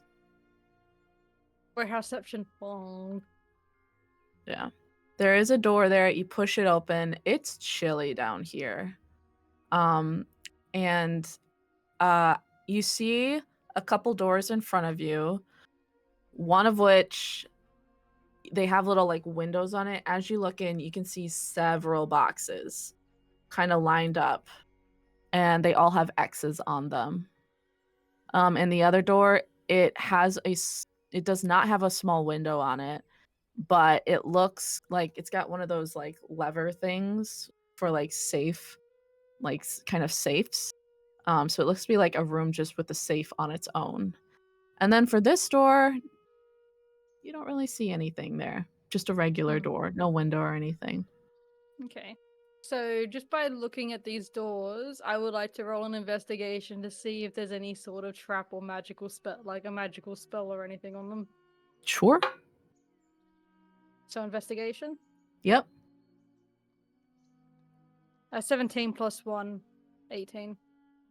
Um, aside from the safe having like, the lever around it where you spin it, you can see on that if you don't get it correctly, you can sense that you kind of can smell, excuse me, a bit of gunpowder on it. Ooh, this one's rigged to blow. Hmm. You get the I'm sense just, that if you don't lockpick it correctly, something might happen. I just kind of, I look at it for a second and go, I'll risk my life for it in a minute. And I just go, well, I'll go back to the one with the ones that have the X's behind the door. Sure. You go into that door, it's not trapped. And you see rows and rows of these boxes that have the X's on them. And stamped in the corner, you see that same black sun symbol that you saw on that contract with Lord Fitzgerald's hidden document in his office. We meet again, handson.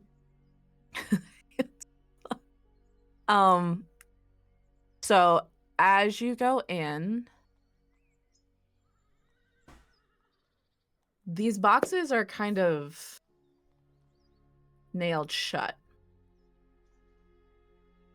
And these are big crates, right? They're like, Kind of. I would say like dimension wise, they're kind of like this big and this big. is there? Hold on, let me just double check that I haven't got anything for it.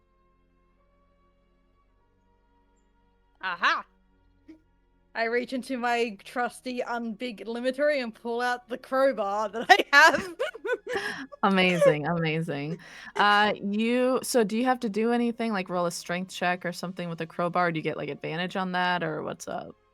Well, I mean, if I don't really think it matters on my strength check just because, the noodle arms. But Sure. like, I'm just gonna. Yeah. I would say you can give me a strength check with advantage if you like. Or if you want to like go about doing it carefully so that it doesn't look like someone just tore it open, you can do a dexterity check. Yeah, dexterity is probably best, and I would like dexterity because I at least have a thing in dexterity. I think you guys are trying to make sure that you leave no sign that anybody's been here. So 15 plus 2, 17. Excellent. And that was with advantage? Oh. Yes, 15 plus 2, 17. Okay, so you managed to That very one was a 1. deftly get your little crowbar up underneath it and yank it so that the nail comes out practically cleanly. Yes. As you do, Sonari, you get a split second of a glance into this box, and you see that it's got several containers that seem to have open air of these plants, and they have these glossy black leaves that almost look like iridescent, like a feather. And their stems have like a spike here and there, but otherwise it's just very like aesthetically pleasing looking leaves that look like if they caught the light, there would be kind of like a beetle's wing. I need you to give me a DC Constitution saving throw or a Constitution I saving knew it. throw. I fucking knew there'd be a Constitution saving throw. There's always a Constitution saving throw with these things. Okay, 18 plus 1, 19. Okay. As you open this, you are hit with this smell. It's almost sickly sweet, kind of like sap. or like syrup. Um, and you can see that it kind of seems to be like emanating from the stem of these plants. The smell of it, once it hits you, you stagger almost as you experience like this really gut wrenching nausea. And there's like this blurring of lights that kind of impedes on your vision. Um, and you are, give me 1 second here. Hello. And you are going to take 6 points of psychic damage. Ow. And I need you to also give me a wisdom saving throw. What DC do I have to like save for that one? Mm.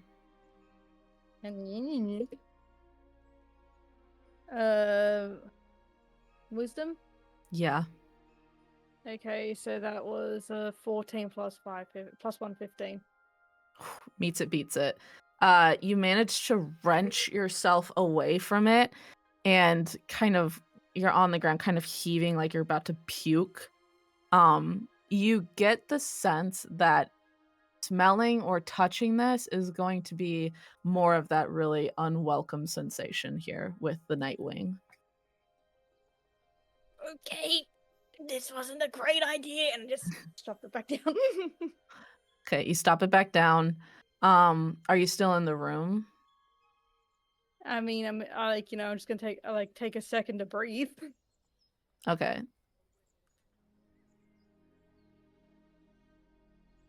How mean do I want to be? I'm stepping out of the room. All right. You step out of the room and do you keep the door open or? I'll step out of the room and I'll keep the door closed, close the door behind me, and I'm just gonna go. Give me either an Arcana or a Nature check real quick, just from your encounter with that. Okay.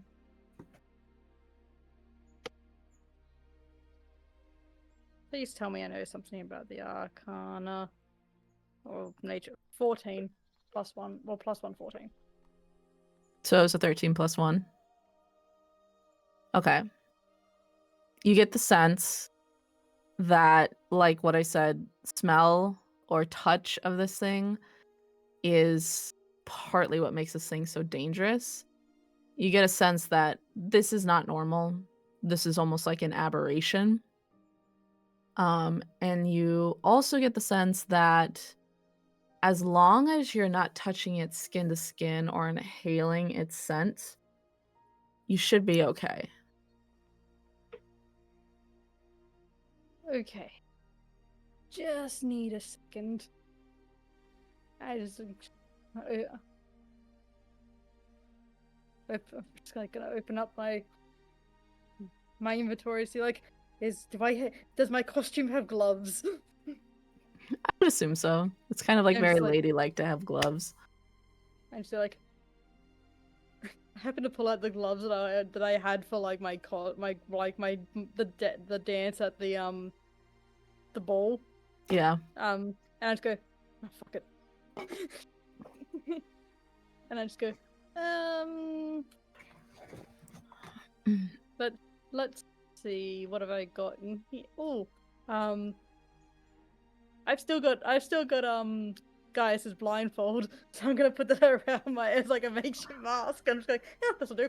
Getting kinkier and kinkier. Okay, so you've properly masked up. Mask up, everybody. Properly gloved up. And are you gonna take another go at it? I'm gonna take. Before I do, I'm just gonna opening up my opening up my bag. I'm opening up my things real quick. I'm grabbing out my find something that can carry things in. I realize I have a water skin. I'm just going. Fuck. Oh, hold on. I have a healing potion. I just be like, This bottle will work. I'm just gonna do, like, I want to drink the healing potion so I can use the bottle to stuff the, so I can like. Okay. It's gonna kind of damage the plant a little bit, but you can still do that. I'm not gonna stuff the whole plant in. I'm gonna like cut off a bit of like the plant with the stem in it, stick it in like the bottle. So I it'd be mean, like I'm we saying can you can, and the it'll still be fine. It'll just be a little like fucked up looking. Yeah, I'm just like it doesn't need to look pretty. No, it doesn't. So yeah, if you make another go in there, you can. Do you have anything to cut it with? Or are you just gonna grab one of them and just stuff it in there? Or like, I was confused. Dagger. Dagger. Okay, cool, cool. Of course, duh. I'm stupid. So yeah, as you go in, you I take have another. multiple daggers. I can turn them into shears. Exactly. So as you go in, I'm just gonna say you don't even really need to roll for this just because you're so already adept with knives. You manage to kind of cut one from its brothers and sisters, like vine wise, and just manage to get it in there. You get that thing all the way in there. Yep. And also, do I need a roll for the healing potion that I drank so that I could have Oh the yeah. bottle? What is that? How much It's healing a do you get D. from It's that? 2d4s plus 2.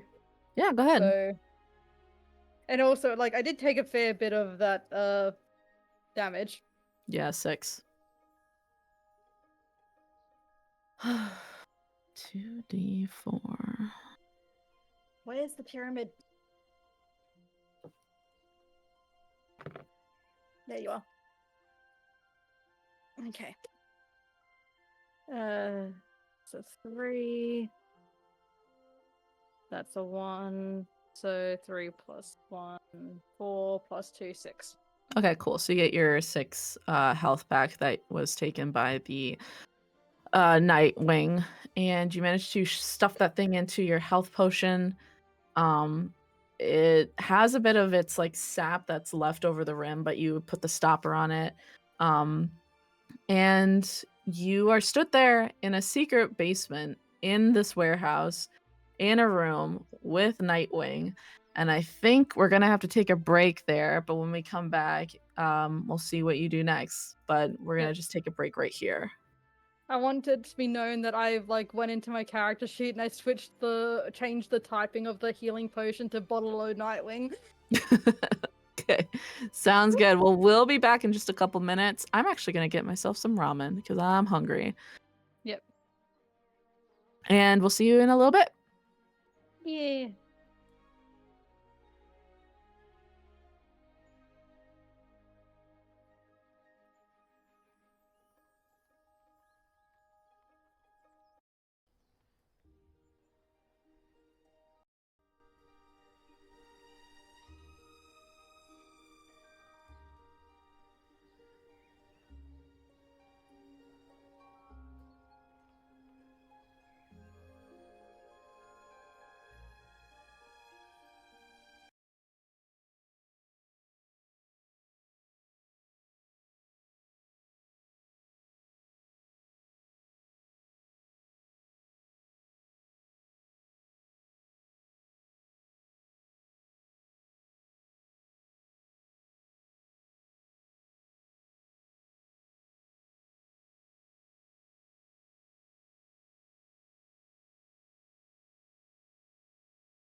And we are back.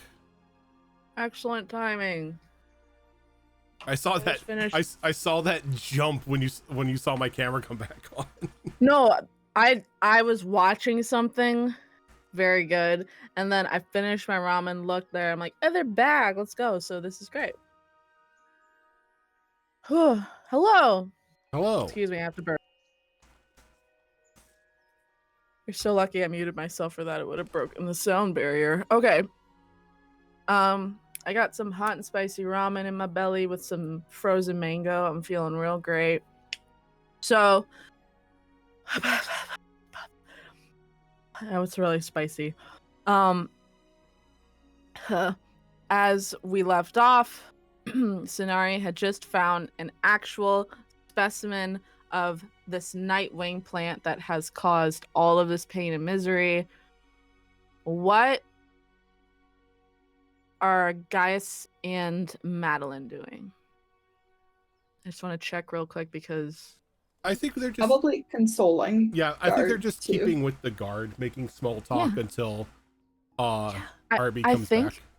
as you guys are doing that, one of the other guards walks over and he goes like, Winston, are you okay? He's like, you don't look so good. He goes, I'm just now realizing, like, this isn't how I want to live my life. Like, I'm really grateful to my brother for getting this for me, but I mean, you've seen him at the front. His job is even worse than mine. And his friend goes like, yeah, I know, buddy. It's not an easy job. And Winston's like, I just feel like we could do so much better, you know? Like, this can't be it. For like literal pennies, this is not it. He's like, I feel like I should leave. And his friend goes like, well, if you leave, then I'm gonna leave. I don't want to work this job without you. I was like, I heard if you I don't even leave- have breaks. what did you say? I heard that you don't even have breaks. Is that true? At least not here when we're patrolling this warehouse or some of the other warehouses. Like, they choose when we have breaks, and Mr. Whitehouse doesn't let us have breaks. That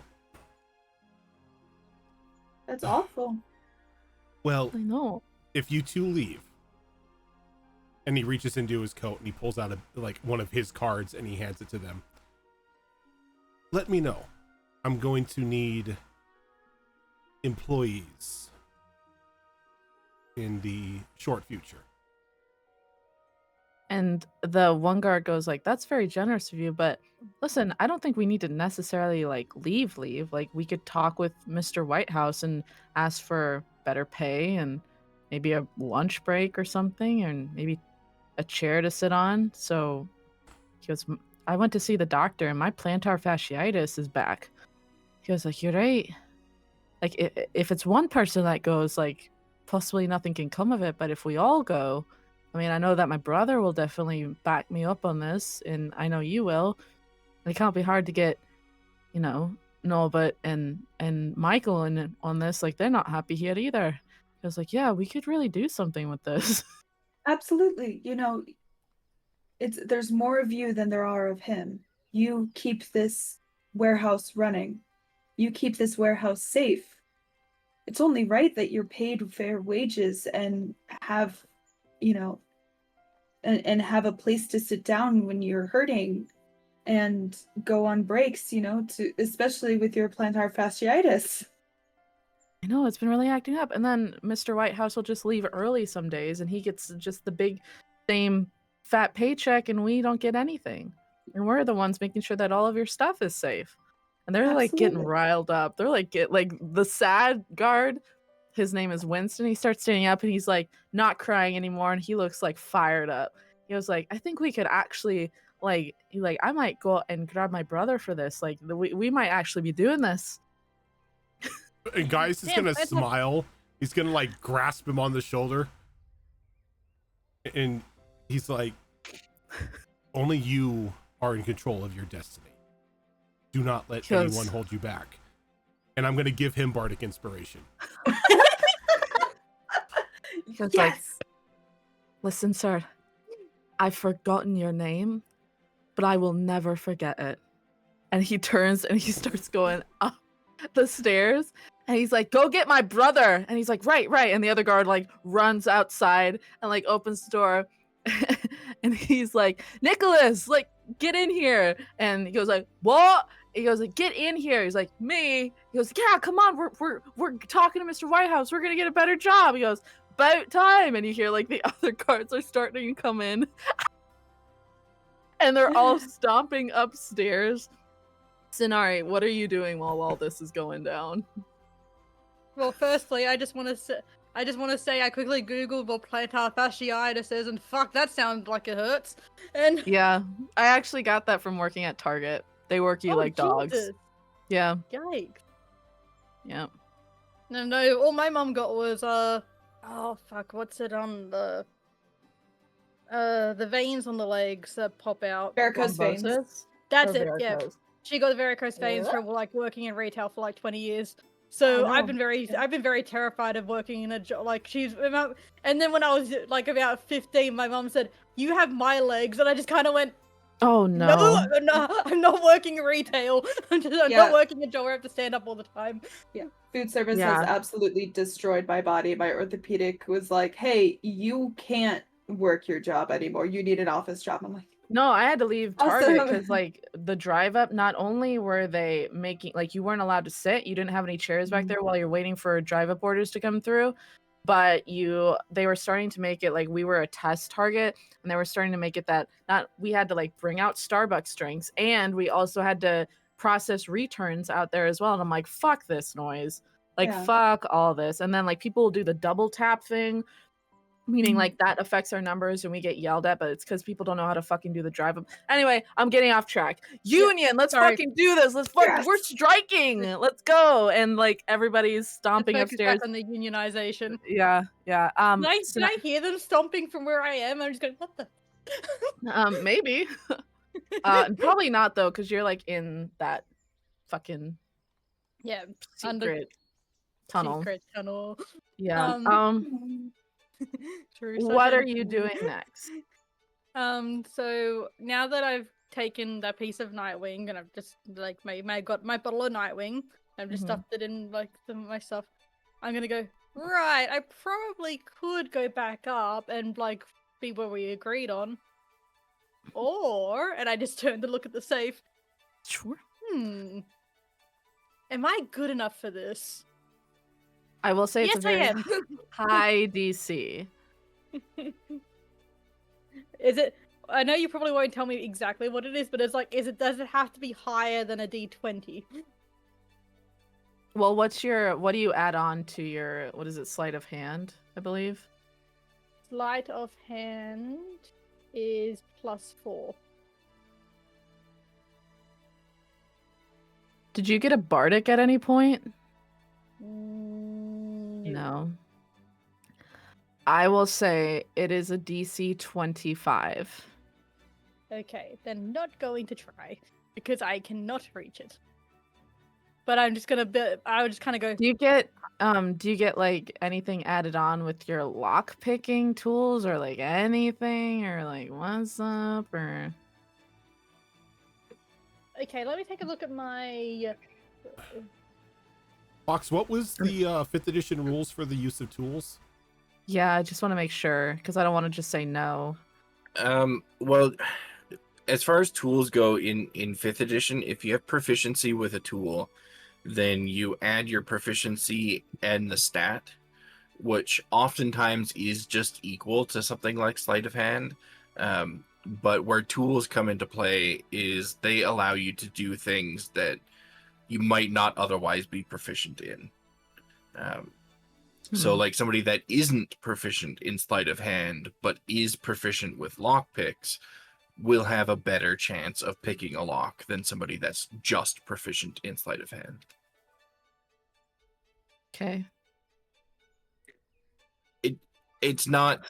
It's a little convoluted and not as good as they could be. They Sure. changed it in the new version of D&D, so they are much better now. But Here's what I'm it gonna is what it say. is. Sonari, this is a very difficult roll because this is a very big ass safe. If you roll I will say if you roll a 19 or higher with your additive, whatever you got onto it, then I will say that you can break it. What's your plus to it? It's a +4. So you're going to have to get at least a 15. And if you mess up, remember, it's got that trap on it.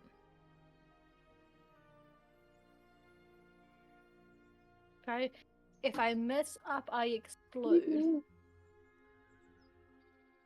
But you did just take that healing potion, so you got lots of health.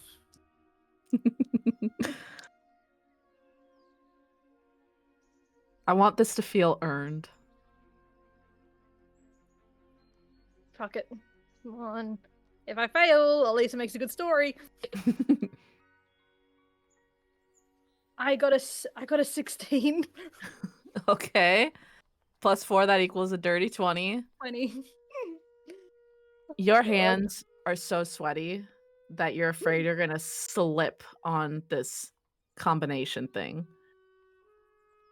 And you can hear it clicking as you're turning the dial, like almost honestly, like kind of like the ticking of a bomb almost. But you have experience in this. You've been picking locks since you were teething practically, and you listen for the slightly different clicks, and you manage to open the door.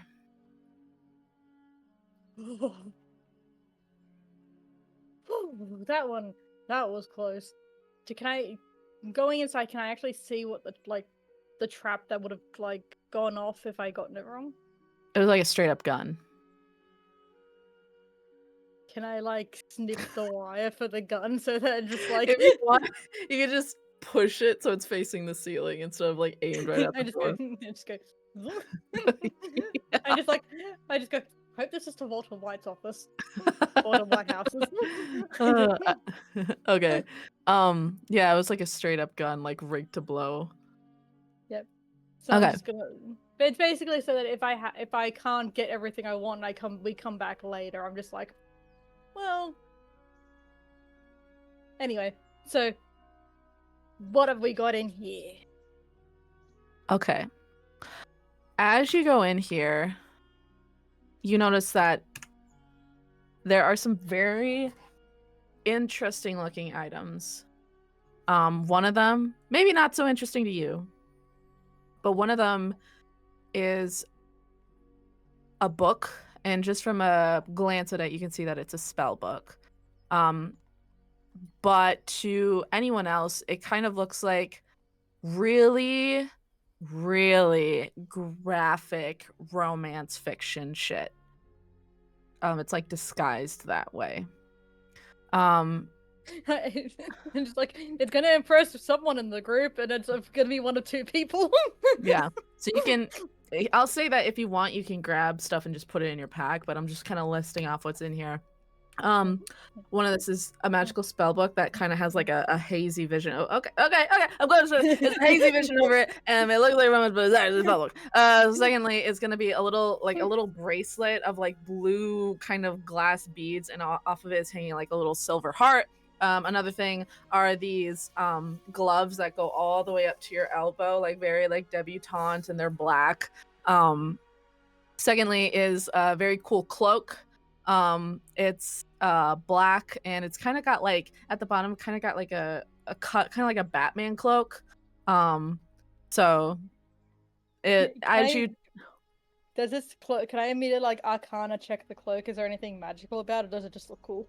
I would say that you would probably have to attune to it. And that might take a while. But also the fact that does attuning get rid of the invisibility? Attuning does take a while, though. So if you're wanting to get out of there, it might be better to just I attune later. Yeah.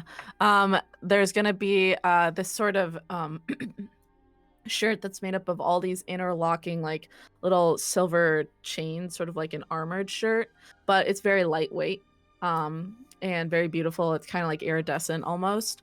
And then give me a real quick investigation check. Oh, 18 plus 1. That's 19. Okay. I will say, as you look around, you see a little dusty box that is opened and looks like it has an indent in it. That where a bracelet might have laid.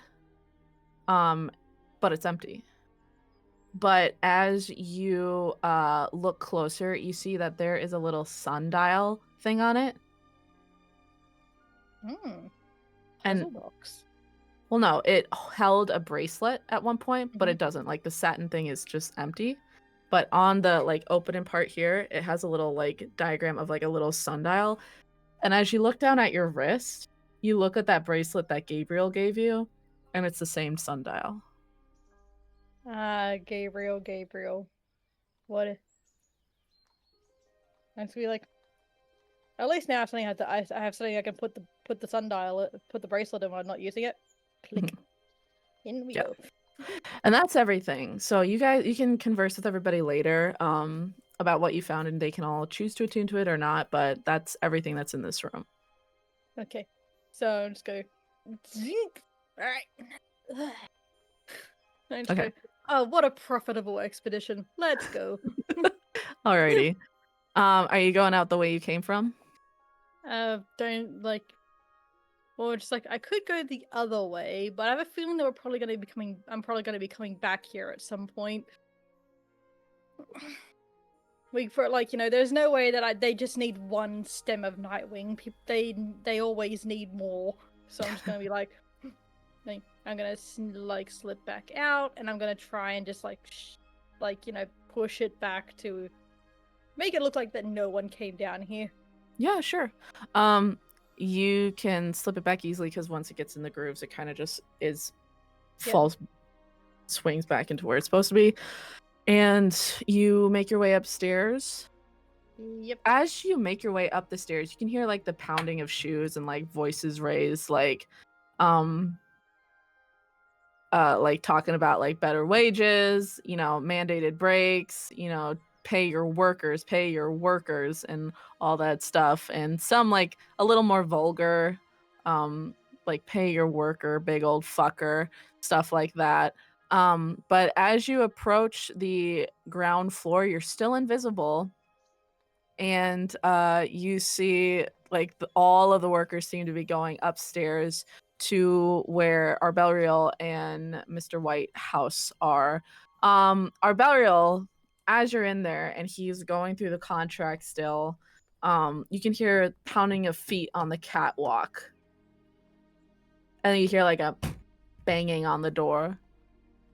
I think Arby was just starting to pull his personal quill out from his pocket to sign the contract when that bang on the door happens. He pulls his hand back and looks at Whitehouse. And he jumps to his feet. He's like, I'll be... And he kind of goes to answer the door. He's like, what is that? Like, what could you possibly want? And they go like, Mr. Whitehouse, sir, we are here to demand better wages, mandated breaks, and overall quality of life improvements under your employment. He goes, what are you talking about? Can't you see I'm in a meeting? And he's like, we will not be bullied or intimidated by a man of your standing. We deserve rights. We are human beings. And one of them goes like, actually, I'm a tiefling, but we are people. We are people. We are people. Like, one thing is that once someone gets a chant going, it's really hard to stop it. What are you doing, Arby? I think Arbelriel is going to kind of swivel slightly in his seat so he can like hang his arm over the backrest of the seat, and he's gonna pull his reading glasses down a little bit so he can look over the top of them at Mr. Whitehouse, because I want to see how he tries to resolve this. He goes like, I'll not be interrupted and bothered by the likes of you. Get back to your post. It's like, we are people. We are people. Gaius and Maddie, what are you guys doing? I am chanting along. Hell yeah. Absolutely. Hold on. We are people. Where is my character sheet? There it is. I don't know, man. Let's see. I love that Maddie's like, yeah! Yeah, absolutely. Just like, Just random, where wages? random human woman like, let's fucking go! In context, it's even more hilarious that the little rich girl just like, yeah, go for the man. Go for the I feel like she genuinely didn't know, like, didn't believe her father was a good person and treated people fairly. I think down with the bourgeoisie. Gaius is gonna pull out like his lute and he's gonna start playing like an upbeat tune, just to inspire the guards themselves as they're trying to fight for their wages. Yeah, and you see that. Rock you. Yeah, and as you see, like, the guard, Winston, he goes, if you won't hear us out, then we walk. We walk. Right. We walk. We will walk now. Everybody. And he goes like, now hang on, like, hold on a minute, but they're not listening. They're already turning and heading down the catwalk. Every guard in this place. I would say that, yeah, every guard in this place is walking down the catwalk. It's almost shaking a little bit as they start to head out the door. And White House is kind of chasing after them, being like, you can't just leave. Like, I will report you to Wirinata's company. And he goes, we will walk. We will walk. And they are walking out the door. And he's just stood there on the catwalk like, like, what just happened? Trying so hard to hide her smile from like being so happy about it. Just like they chose to be there. They're being treated terribly. Strike! And she's just. And so he kind of turns to you. He's sweaty, Arby, and he's like, Lord Servetus, today has just been the absolute worst day, and I deeply apologize. Please, this does not piece reflect. of advice, Mr. Whitehouse. As I take off my glasses and fold them up and tuck them away in a pocket, standing up from my chair. Get your house in order. And I leave. He's flabbergasted. He's just stood there like, what the fuck just happened? Arby, as you make your way down the stairs, you probably see Gaius and Maddie there. Sonari, what are you doing?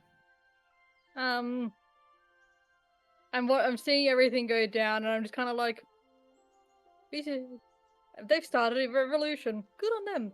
But I'm also just like, I'm gonna head over to where Gaius said I'm supposed to be, and find that bathroom, I guess, and just like, So you're invisible. Why are you hiding in a bathroom? I guess I'm confused. Because it's like they didn't see me come in, so they have to have a reason on where the fuck I was. But also, like, before... Can't you just slip out the door with them? I guess I could now, because now all the guards are distracted, but I also don't know what's going on. I don't know what's going on either. I'm like, what's this about a bathroom? You gotta no, but like, so I it know made what sense when there were still guards posted out there, but the guards are gone now. So. Gaius is just trying to give her a bit of plausible deniability. Yeah. I see. The guards at the front gate. Yeah, they saw me come in. And Nicholas. now, like, no one... Gotcha. Yeah, no, they're gone. Yeah, it's like, but Sonari doesn't know. That's all Sonari knows is that there's a rumbling upstairs and people are going, we will walk. And I'm just like, walk. And I'm just like going forward, like, good for them. So I just go back to the mayor and go, should I wait for them? Well, I have no, like, is there anything else in here? And I'm just like, I'm gonna like, wait for wherever Gaius and all the others are, and just like, look around in the waiting room. Not much there. It's just a waiting room. I know. Just like you just suddenly see like, please don't, like, is there a coffee table with like magazine equivalents on there? Like, maybe there's like the Sargenty Gazette or something, like a newspaper. There is the Sargentian Post in like a couple of them in a little wicker paper basket like in the waiting room. Yeah, so you just see this like paper just suddenly start floating, and I just sitting there, I'm sitting there reading, waiting for them to come back out. All right, Gaius, Arbelriel, Maddie, what are you guys doing? I think as like the guards exit out and everything, I think Gaius is just like following behind them, still playing a tune. And Maddie is kind of following as well. She's like, well, I don't want to. I'm not interested in having a business and I'm not interested in doing business with someone who doesn't treat their workers right. Mm-mm. And as like Gaius goes into the waiting room, he's gonna look over just to the floating newspaper. And to make what matters worse, the warehouse is haunted. Oh, hello. That time. You guys are taking so long. I had to go and do something. Arby, are you there too? Yeah, I think I'd eventually walk through the waiting room as I'm making my way out. Seeing the floating newspaper, I can assume that we're all together at this point, and I snap my fingers and the invisibility drops. You're visible again. I'm just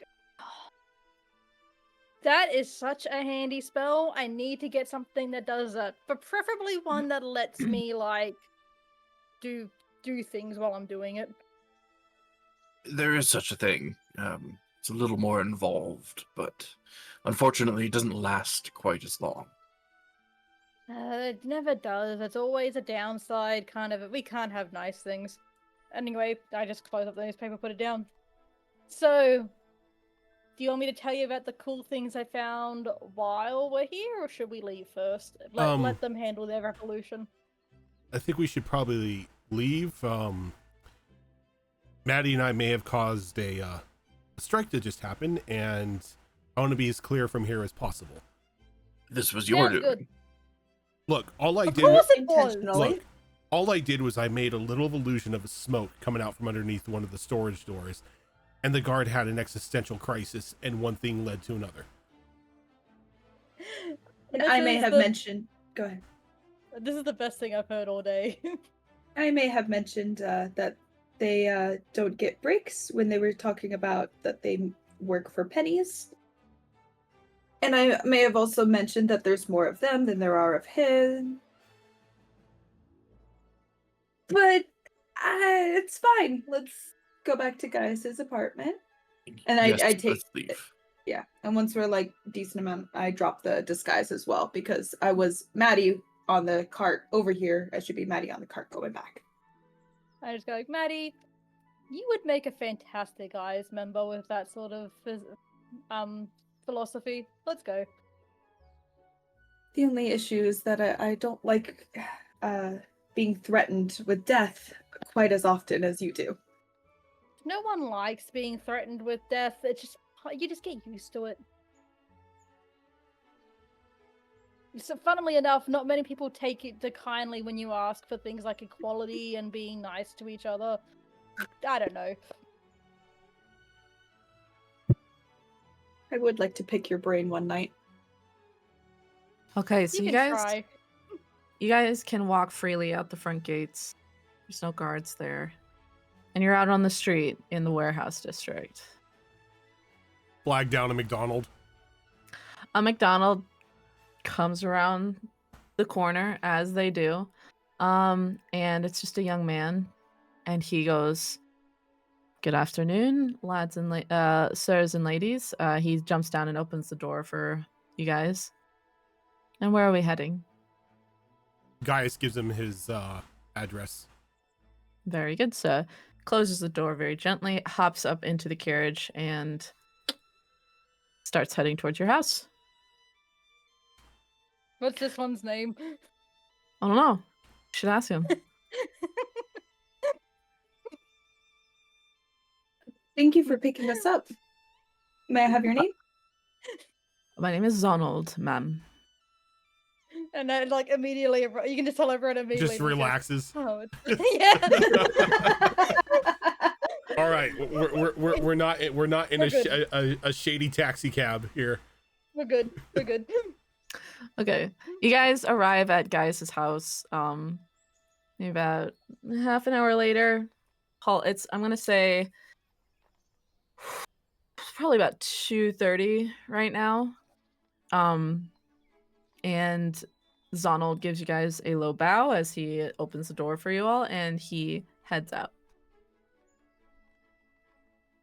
Like Sonara just like waiting by the front door of Gaius's place, and just like kind of like like you can tell that she's kind of vibrating with like excitement. Like she's like, hurry up, hurry up, hurry up! Come on, open the door. Let's go Guys, inside.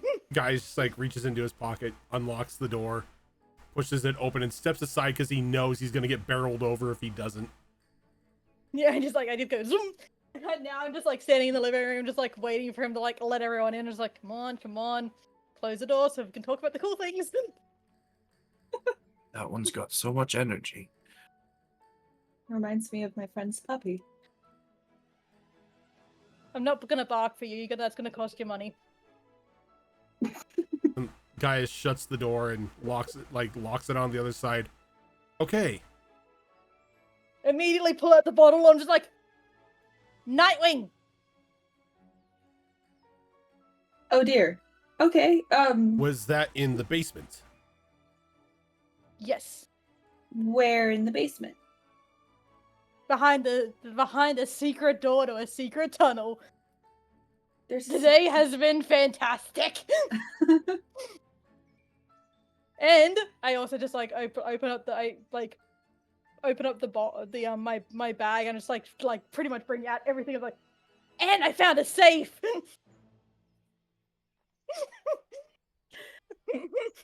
Well, she definitely found a way to occupy her time. I'll say. What did you go hang out in the bathroom? And look how much more productive I was. You started a revolution. I got rich. Ish. To say that today was Oh, and eventful is an and understatement. also like the Nightwing. So how many crates of Nightwing were down there exactly?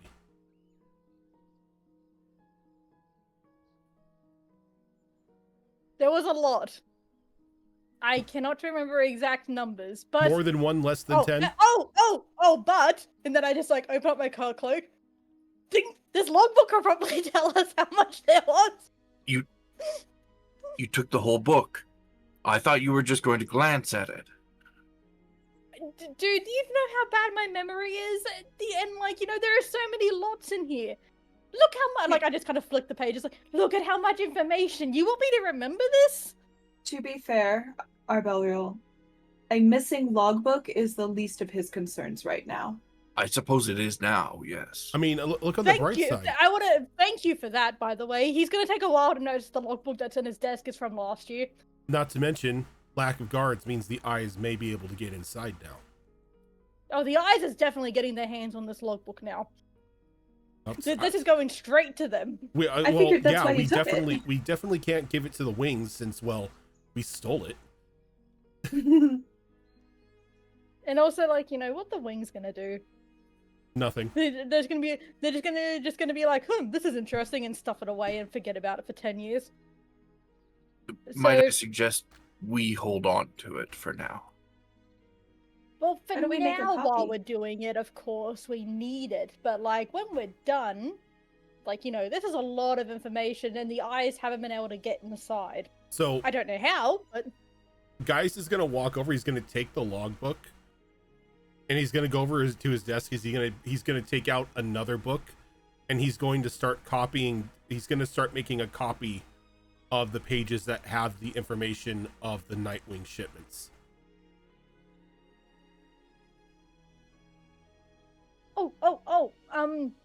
Also about the night, the symbol was on there. From the contract that The hand? the hand sun. hand Yeah, sun hand thing? sun. Yeah, that's was on all the boxes. And the only thing in that logbook that designated any sort of shipment was just the NW. There was like no name associated with who it was for. Like no name, no symbol or anything. You do see that symbol. Huh. And sun on all of these, huh? I would say that while they all essentially go to this symbol, There are different families who report how much they were able to bring in. Who's the majority provider in these logs? Give me an investigation check, because this is some heavy, like, stuff where you look at it, and if you have ADHD, you're like, That's why I said Ari only glanced and was like, "Oh, NW." And That's gonna completely be missed the hand symbol. That's gonna be a 23. Okay. You do see the Fitzgerald's name in there a lot. You see Sarveris. You see Tybalt. You see Howard. You see Geraldson, a very small amount.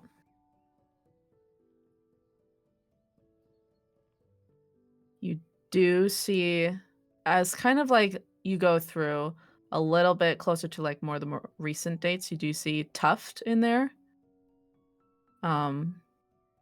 No Partington.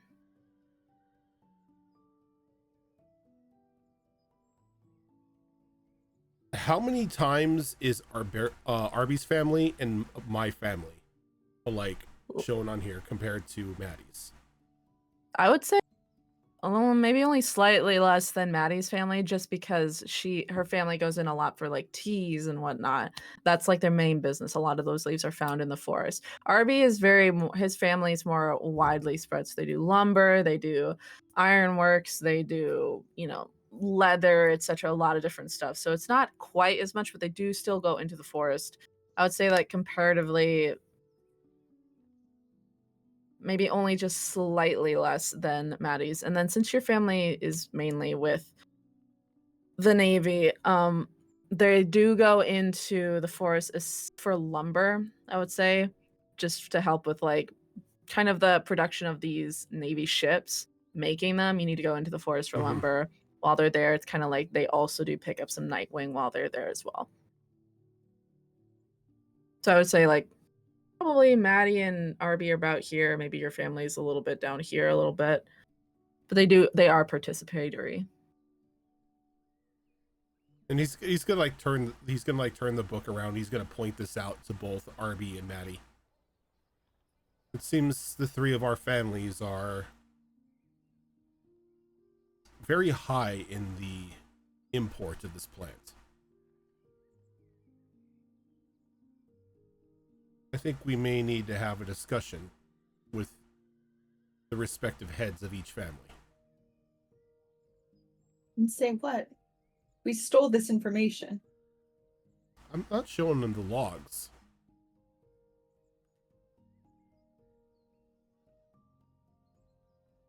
I'm actually one step ahead of you on that. I've already arranged a meeting with my parents. Then I can arrange a meeting with mine. Maddie, if you're uncomfortable, I can speak to your father as well. Yeah, because you impressed him a lot last time.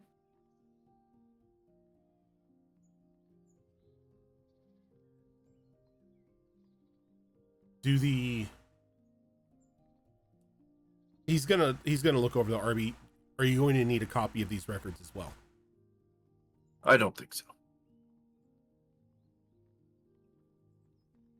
He's gonna just continue writing all this down. And by the time he finishes, he's gonna take that book that he has, he's gonna keep it on him, and he's gonna hand Sonari the original logbook so she could deliver it to the eyes. Thank you. While he's writing it all down, though, I'm gonna go through I'm gonna just be like, "Hey, Maddie, come check out this shit. You know arcane things. I can look at it and know it's magic, but you can tell me what it is." I pull out the spell book. This is either this spell book it's either a spell book or it's a really smutty fic, and either way, it sounds like it'd be interesting. Oh, so it's full of bard spells. Do I see it as a spell book or as the thing? Or as the smut book. Or do I have to do an Arcana check? I said, let me pull up my notes. Okie dokie. So you do need to attune.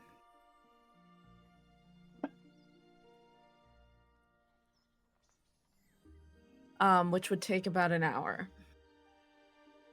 How long would it take Gaius to write down everything for the Nightwing? Surely about that long if we're doing this while he's writing.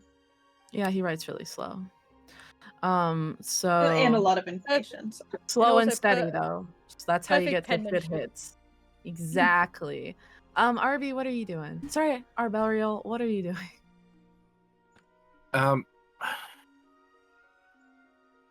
I think Arby is just keeping his eyes on that ledger.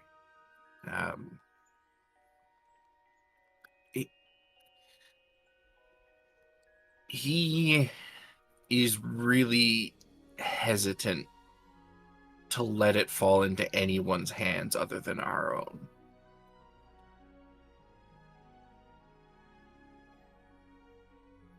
And I think that's evident in his expression. When his eyes are locked on it, he has a very serious expression on his face. He doesn't seem to have any desire to have a copy of the ledger himself, but doesn't want that one to leave this apartment, basically. So he's keeping his eyes on it. So while Maddie's trying to attune to the book, I'm going to take the cloak and I'll put that cloak on and just be like, now it's going to attune to me. Come on, do the thing. If you spend an hour with this cloak, you can just kind of studying it. You should be able to figure out what it does. Yep. As you spend an hour with it, you realize that this is a cloak of the bat, which is something that you've heard your eyes friends talking about in the past. While wearing this cloak, you have advantage on dexterity and stealth checks. When you are wearing this cloak in an area of dim light or darkness, you can cast polymorph on yourself and shapeshift into a bat. While in that form, and I will say, while you're in that form, not only can you retain your intelligence, wisdom, and charisma scores, but you can also talk if you want to. And then the cloak can't be used this way again until the next dawn.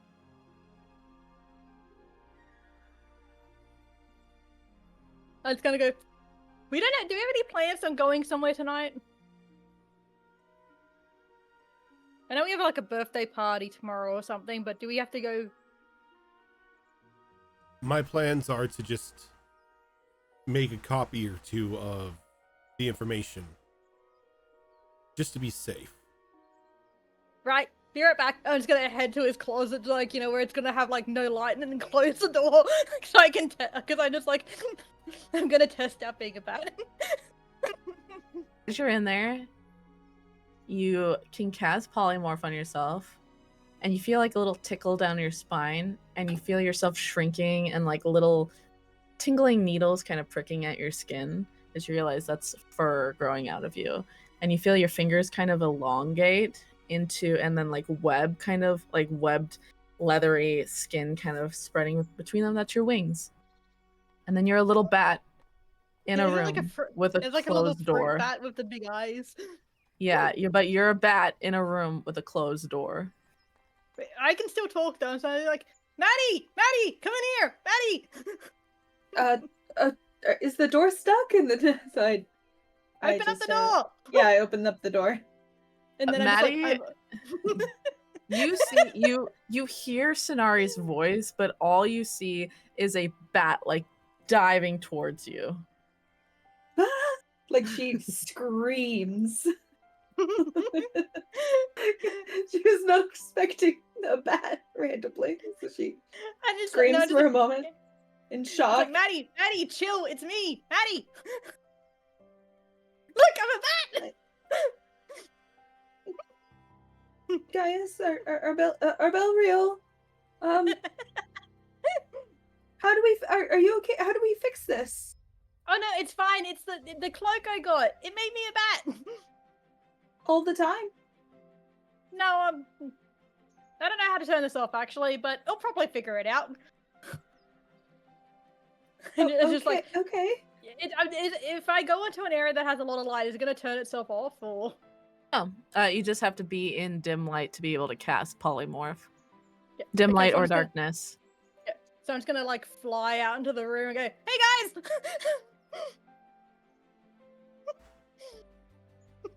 You know, this is just on par for today.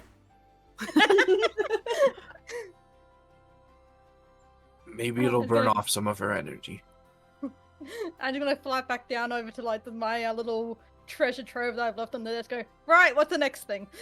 So, Maddie, I would say that you've been looking at this book. You realize that this is a sort of manuscript sort of book.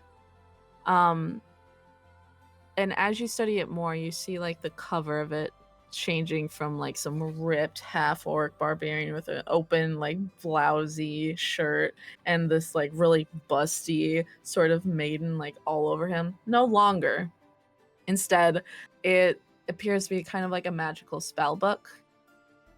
And inside you can see several different spells in there, and if you want I can send what they are to you later. One second. Cool. But they're mainly illusory sort of spells. And this book has 3 charges on it. If you want, it regains 1d3 expended charges daily at dawn. One of the ways that you can use the charges... Sorry, one second.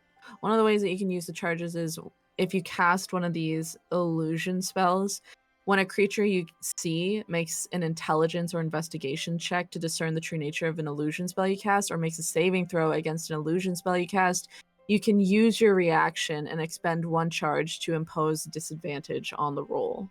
So they they try to make them fall for it. That would have been useful with poor old Winston. Good old Winston. And I'm just gonna message it to you. Yeah, I was like trying to type all the things. I'm like, can you just send it to me? Yeah, sure. I'll just copy paste it everywhere. Thank you.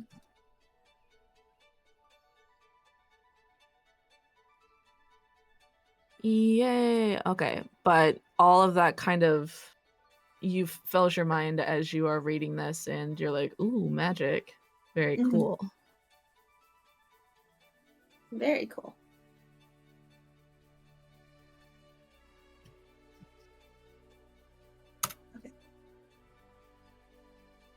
Okay.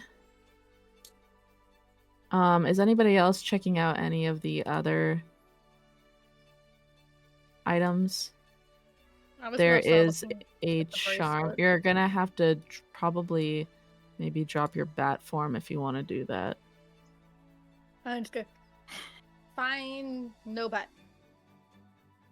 All right, and Sonari is back and better than ever. Just go, baby. Okay. So to reiterate, there, in addition to the manuscript and the cloak, there is that kind of light blue glass bead bracelet with the little heart on it.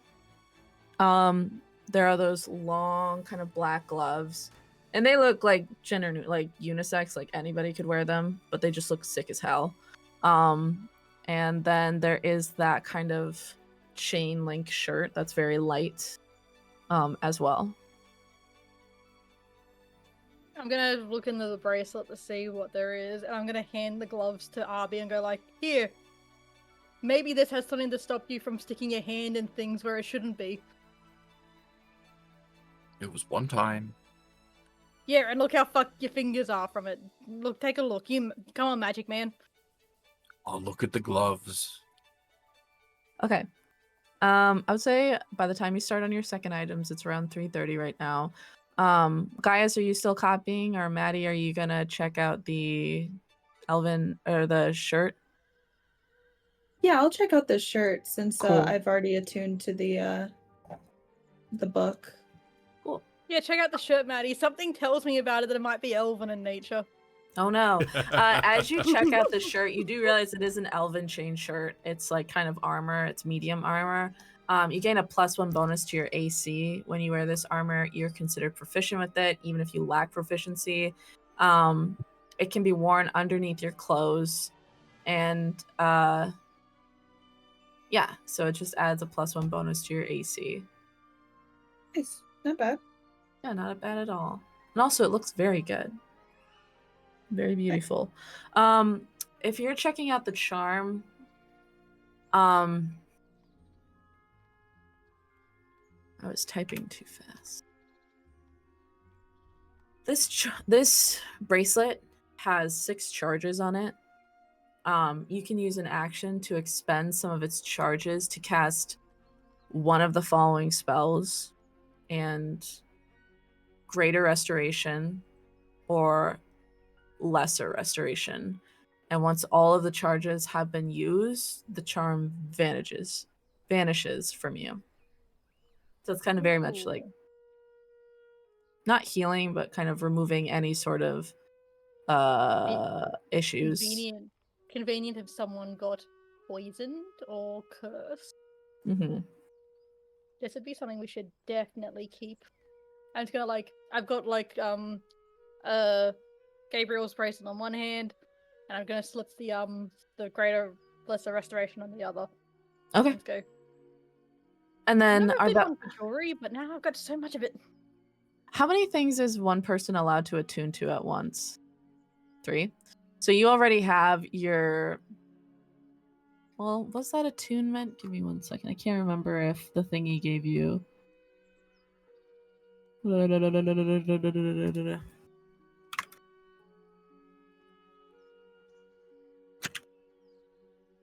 mean, I did test it almost immediately on him. Yeah, I He don't think gave that's it to attuned, me. so I think you're okay. Cool. Excuse me. Oh god.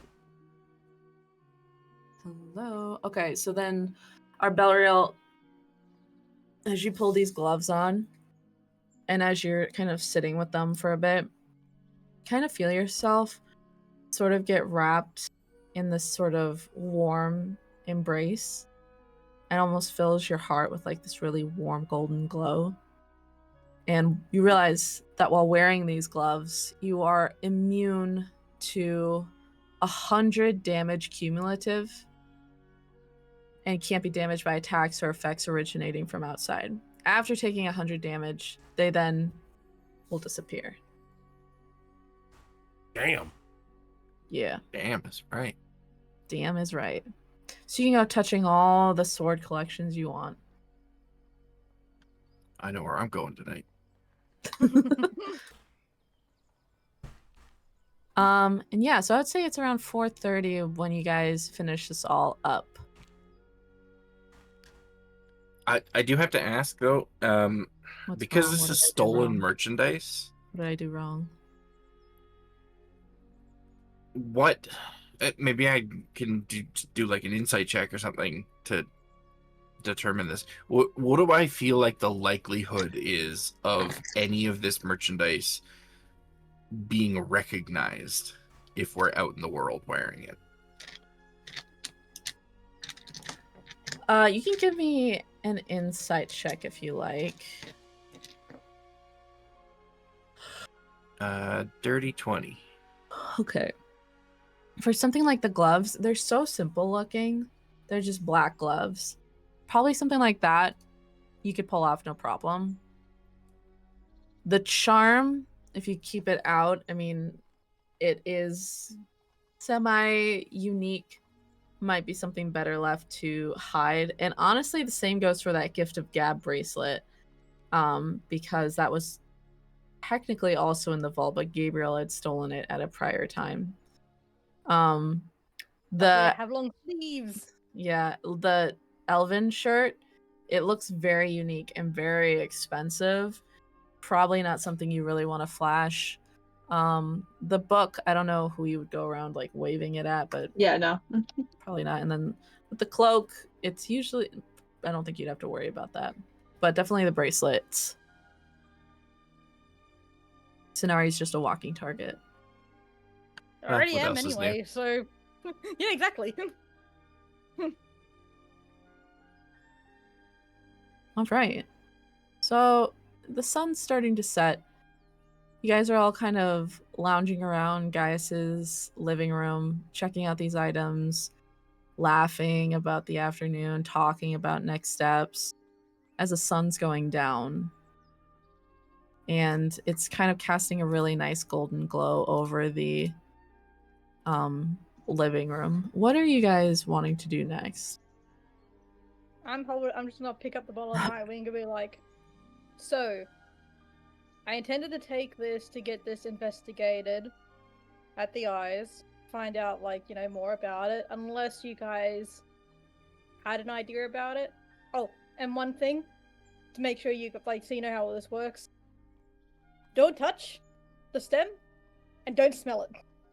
Because it definitely tried to kill me. When I broke open because I opened the box because I was like, you know, I thought maybe they would have pre-packed this shit. Nope, just the plants already sitting in there. Broke open the box and immediately like got hit in the face with death smell. So it's that potent, even in that state. I had to. Oh, by the way, I take over the blindfold. Like I had to use this as like a mask. Keep it. So that I could actually get close to it. Keep it. All right, thanks. I'll keep it so that if I have to for any other secret Nightwing gardening I might have to do later.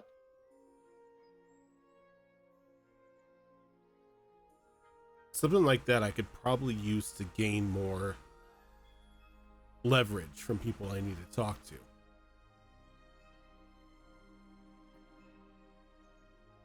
As what, a torture device or bargaining chip or Just to show that we know what it is. Just to show that I know what it is and I know where it is. I mean fair, but also this is the only amount I was able to get because I had nothing else I could store this shit in. So if anything happens and you use it to threaten people or like, you know, be like, haha, look what I got, and then you get your ass like beaten up and this taken, then we've got nothing anymore. All right. How big of an amount? Sorry. Go ahead. How big of an amount did she take? I know it's enough to fit like the potion bottle, but I don't know like how. Like, could I theoretically take a smaller sample from that? I would say that the sample she got, she did kind of damage it, sticking it into the bottle. It only had 2 leaves, a couple of which were crumbled, and the stalk is a little bent up. Okay. So, I was going to say, Arby, as you're listening to Sonari talk about this, you do recall your conversation with Headmistress Holt, where she had mentioned she's been trying to study this thing, but she's never gotten an actual sample. It's always been post-infection, post whatever happened with Rasmus. Yes, that's actually exactly where my mind went as well. I was just scouring my notes as Sonari was talking, trying to remember Headmistress Holt's name. So, I'm sorry, there's a lot of important people to remember. I'll give you 0.5 milliseconds of shit, and then I will absolutely tell you. Yeah, our RB will speak up. If we want to learn more about this, might I suggest, rather than taking it to the eyes, we take it to Headmistress Holt. It's not a bad idea. We can trust her. And with the warehouse being as empty as it is of guards at the moment, you could probably convince the eyes to go in and seal the rest of it. Well, let's not be so hasty. Why not? Gets it out of the hands of the people who would use it. Well, It at least also if we just takes get- away the evidence to incriminate them. We can get 1 box, so that if we need more for study, because like if I know what happens when people study shit like this, it doesn't never stay intact. They always need more samples. Like there's at least, I don't know, from the glimpse I saw while it tried to kill me, there was at least 2 or 3 plants per box.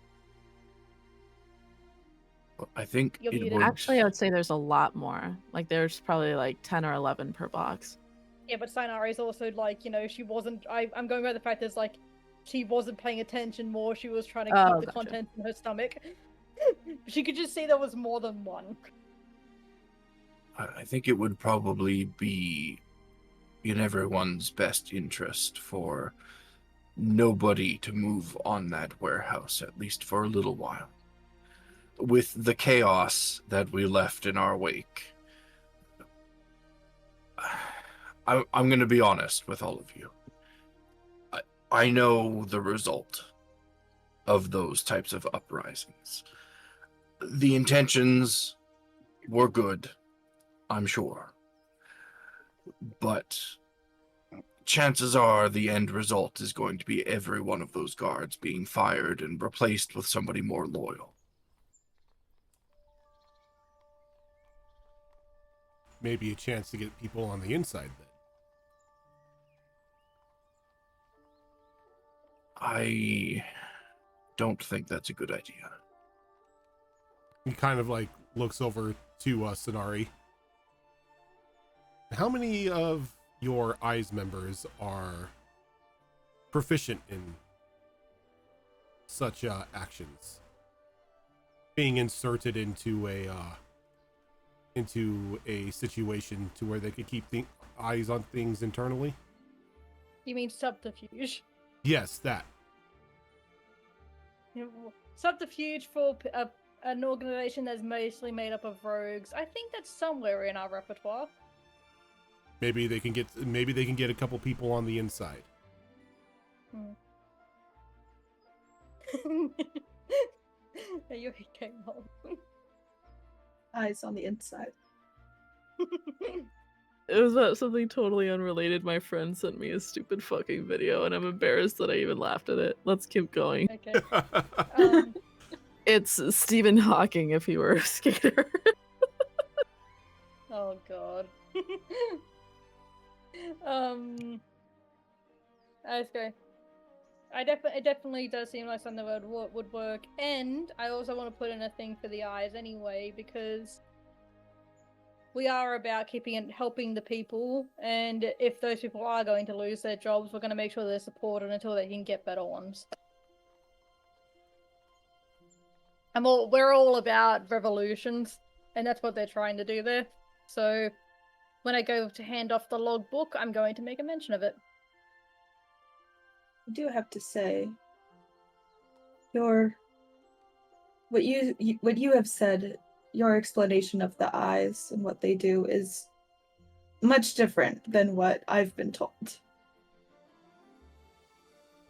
We can't just have anyone joining the eyes, because there is a dirty side to it. Look at me. I'm not exactly the poster child, and sometimes you have to get messy, because the rich aren't just going to roll over and give us things because you play nice. But at the end of the day, the reason why Advent was created was so that we help those who can't help themselves. And most of the time, the ones that can't help themselves are very poor, very powerless.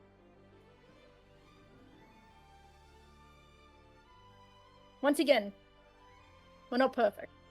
I have enough blood on my hands. But I'm not going to make us sound like we're all that great. But we're definitely better than the rich folk. No offense intended to the rest of the people in this room.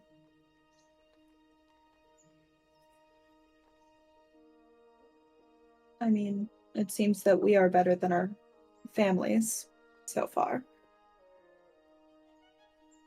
I mean, you're definitely, like, aside from my best friend High Song, you guys are definitely not the kind of rich folk that I'm used to.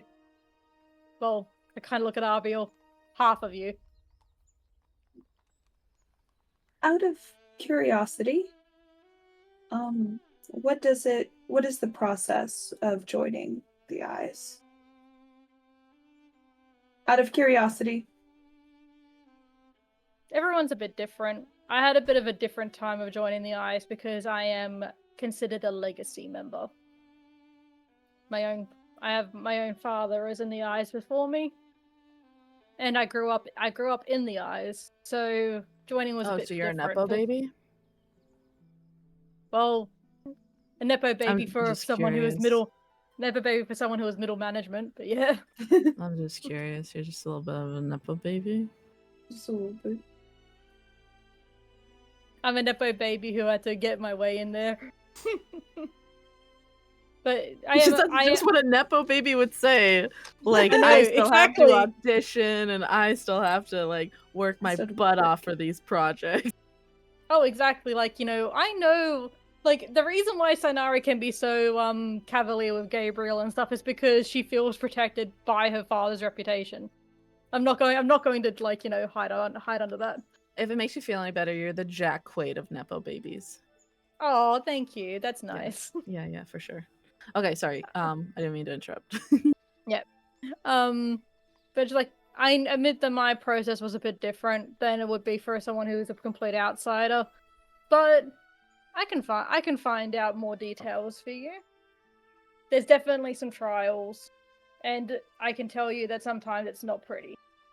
They push people. They have to make sure that you're going to be loyal if you join. Is killing a requirement as well? No. Killing is only a requirement if you're going into a profession that would require it. They might test how far you'd go to be loyal. But if you're going to be someone who's just like, like one of our, like, side people, you're not going to be required to kill. But they will ask how far you're going to go in the sake of loyalty. Basically,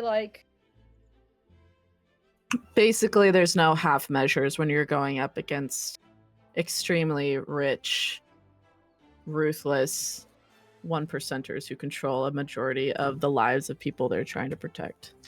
Yeah, exactly. God knows. I mean, there you go.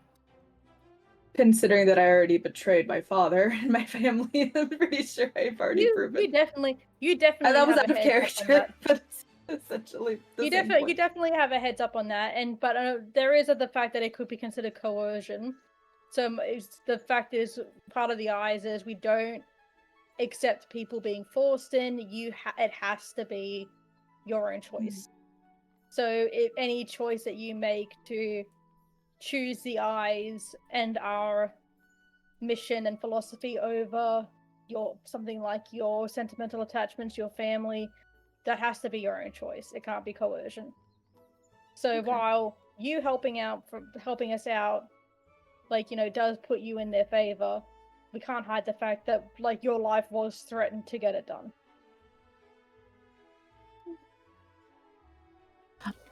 Gaius, after you're done copying down the notes, what are you doing with yourself?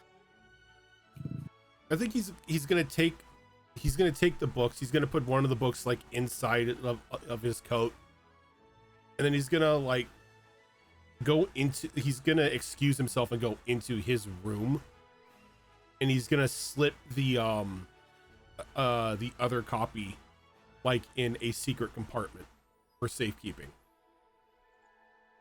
making sure to securely shut the door behind him before he does.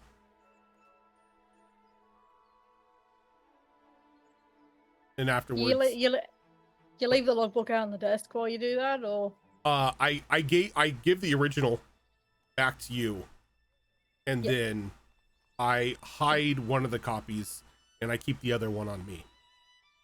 Yep. All right, I'm just gonna go. What time is it by now? Probably like 4:30, 4:45. Okay. So.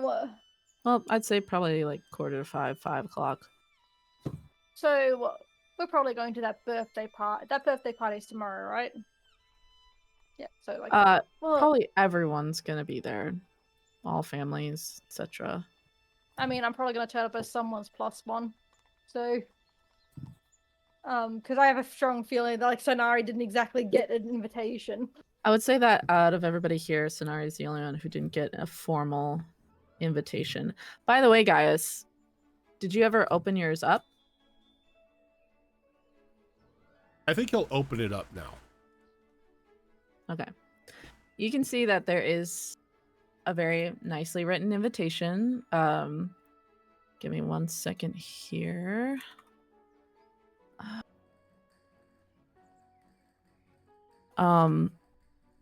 Saying like, give me 1 second. Where is all my notes? Us, like Lord and Lady Tuft, do hereby request the honor of your presence at the birthday party for our daughter Ankara Tuft.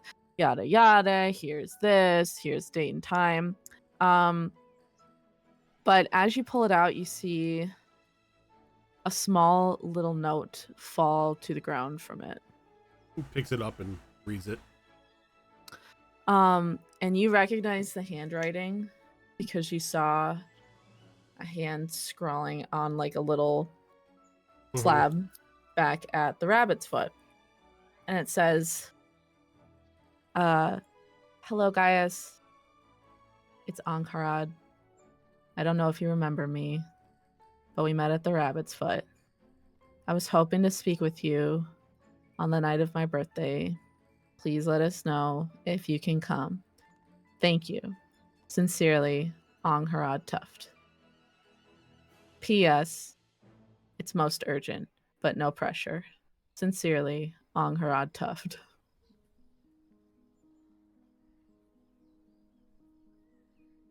And if it's requesting like an RSVP or anything, he will definitely like quickly like RSVP and everything. Okay. And then he'll take the note that she wrote him and he'll stuff it into like another coat pocket. Okay.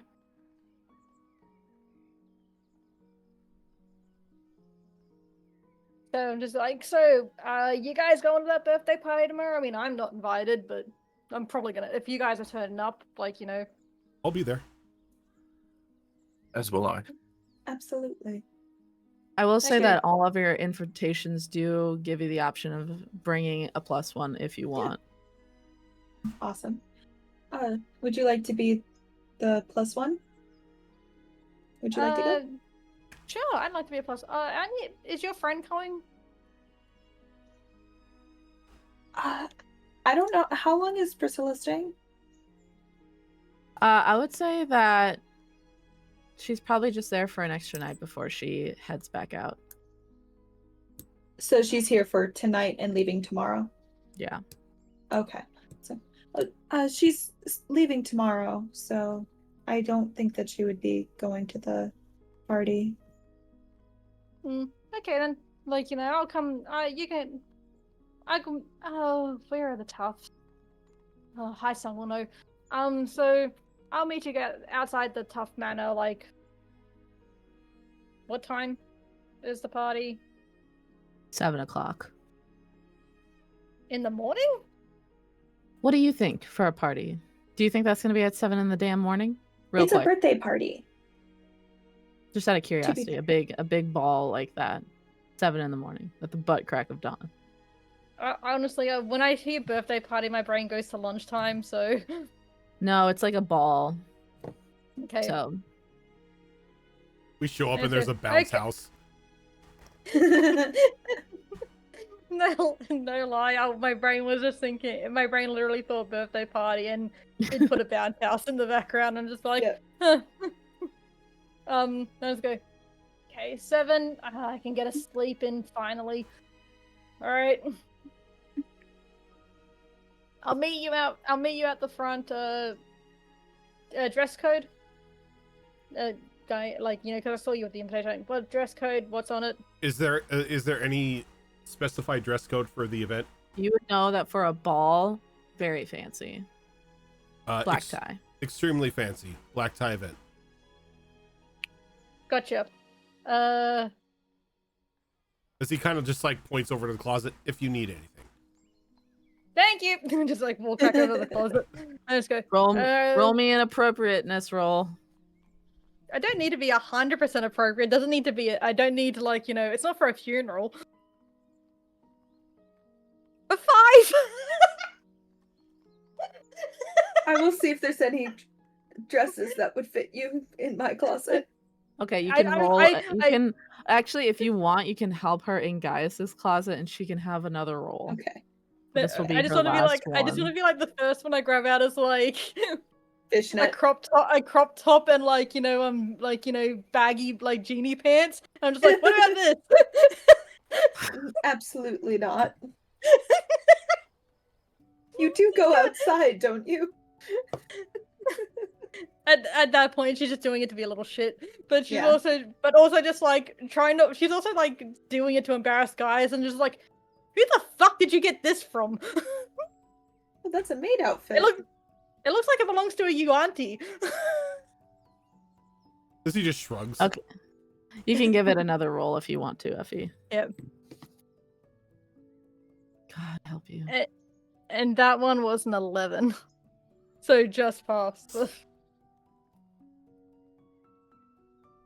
Yeah, man. You can describe that for me. Just barely passing appropriateness. I'm not gonna do that.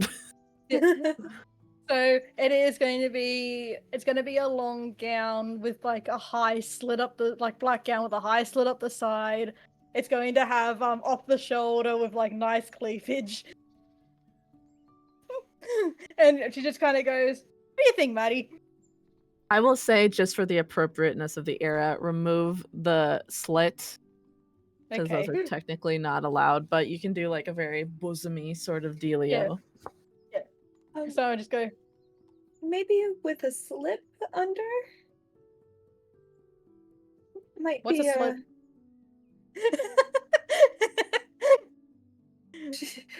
She just like And I'm just going like, do you think I should do a corset to make it like fill out better, or? And you're just like, "No." absolutely not. No. I was like, okay on its own? Yeah, okay. And I just like, all right. And you know what? I could probably get away with hiding like some pants underneath if I need to, like, if I need to like do some fighting or something. All right, let's go. She kind of like tosses like throws a chemise or something at you. She's like, try wearing that underneath. Okay. Will do. While you guys are doing all this in the closet, what are Belriel and Gaius and Maddie and Sonari, what is your next move going to be? I probably need to go home. I think the best move is for us to rest for the night, and at least wait to uncover what we know until after it's been confirmed that the eyes have been given the information. Are we giving the information to Headmistress Holt or the plant? I'm gonna go over to Alberio and be like, give the bottle to him, and just be like, could look after this, because it's all we got. Yes, I can look after that, no problem. I just do. like, I also want to renew the argument for keeping that ledger in our hands for the time being. well, the ledger, we've got all the ledger information here, though. Yes, but I think it might impede our progress to have others intervening on that information. Well, that's the case, but right now the warehouse is unguarded mostly, and all that information he will eventually find out that the ledger is gone. And the ledger has all, and that information can change for security purposes. So I know it may take a while to switch everything around, but I feel like the longer we hold on to that without that, the less accurate the ledger becomes. You're not wrong. I just have my doubts that other organizations are seeking the same outcome that we are. I understand your point. You don't trust the eyes. I get it. No, I do not. But Yep. that isn't just because of who they are. I don't trust the wings either. Okay. How about I focus on what they mostly want, and I give them just the part of the ledger that doesn't talk about the Nightwing.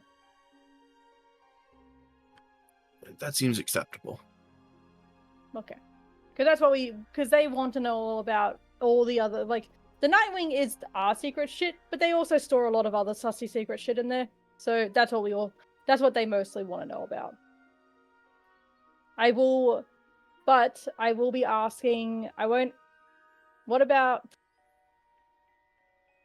okay, alright, so, take this, I give you the bottle of the Nightwing, and I just go, hold, and then once you find out everything, back to us.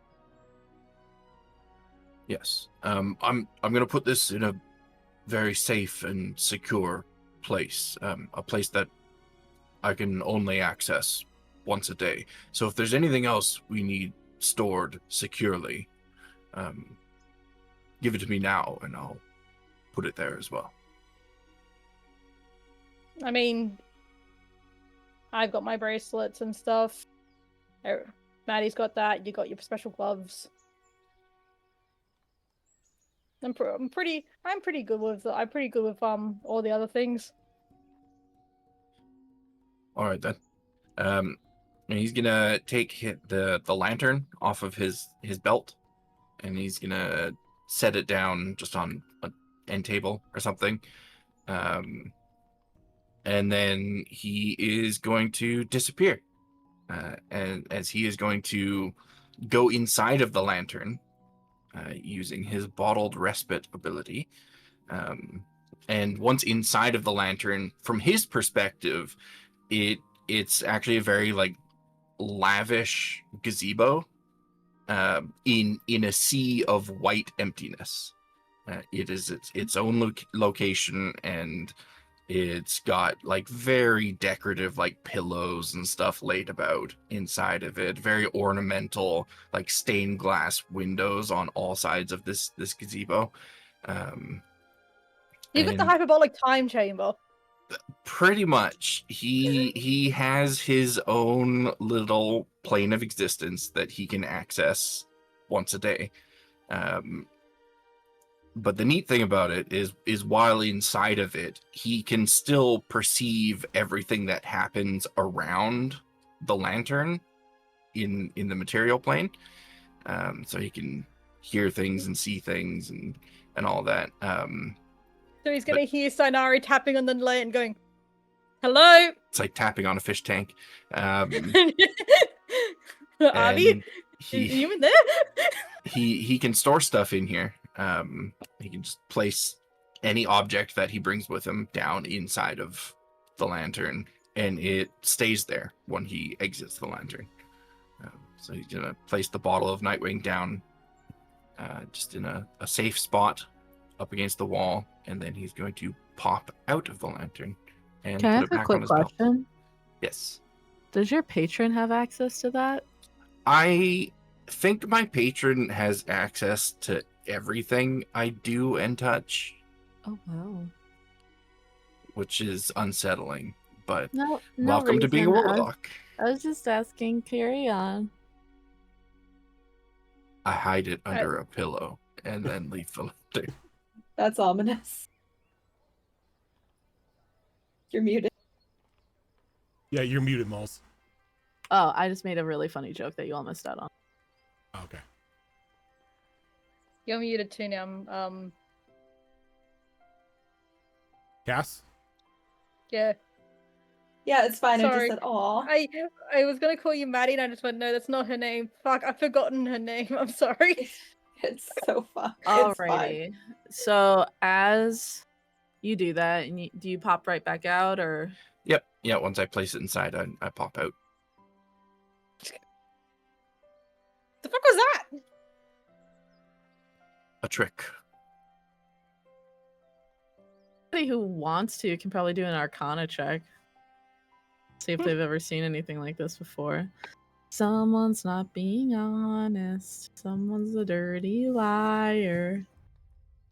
But we love What's him my arcana? I'm anyway. pretty sure it's low. I got a 9. +1. I got a 3. I'm just kind of like, what is this sorcery? Hard to tell what this I keep tapping the Latin. The files What'd are you in the get? computer? 22. 22! I have the internet on computer now. Alright, 22. Got me happy. I guess. Is this like part of your like warlock dealio with your Yeah, this is an ability that's specific to Pact of the Genie warlocks. I'd say that just from you reading about magical stuff in the past, Maddie, and just being extremely interested in it, you've probably heard about something like this being tied with someone who has a magical patron of some sort. But I guess would Maddie probably know it would be a genie? Hard to say. I mean, that's up for the DM to decide. That is up for me to decide. Well, I'll be goddamned. How much of a nerd is Maddie? Is she well read about warlocks? How much of a nerd are you? She is definitely You a read nerd. so much. Yeah, she has one friend before this campaign. And she did not so- really like talking to people. And she would Yeah, spend I most would of her say time that- reading. You have come across this being tied with genies before. Mhm. I also feel quite bad for cats because they have such terrible roles all their life. So here you go, my friend. And just know Thank I you. love you very much. I love you too. I mean, Corey got me new dice, so this is what I've Yay! just been using. So it's Sure. The dice Yeah, are so far, blessed. Yeah. hit or so miss, yeah, but it's okay so far. but yeah, it's all kind of clicking for you. Like that seems like something that would be attached to probably a genie. Mhm.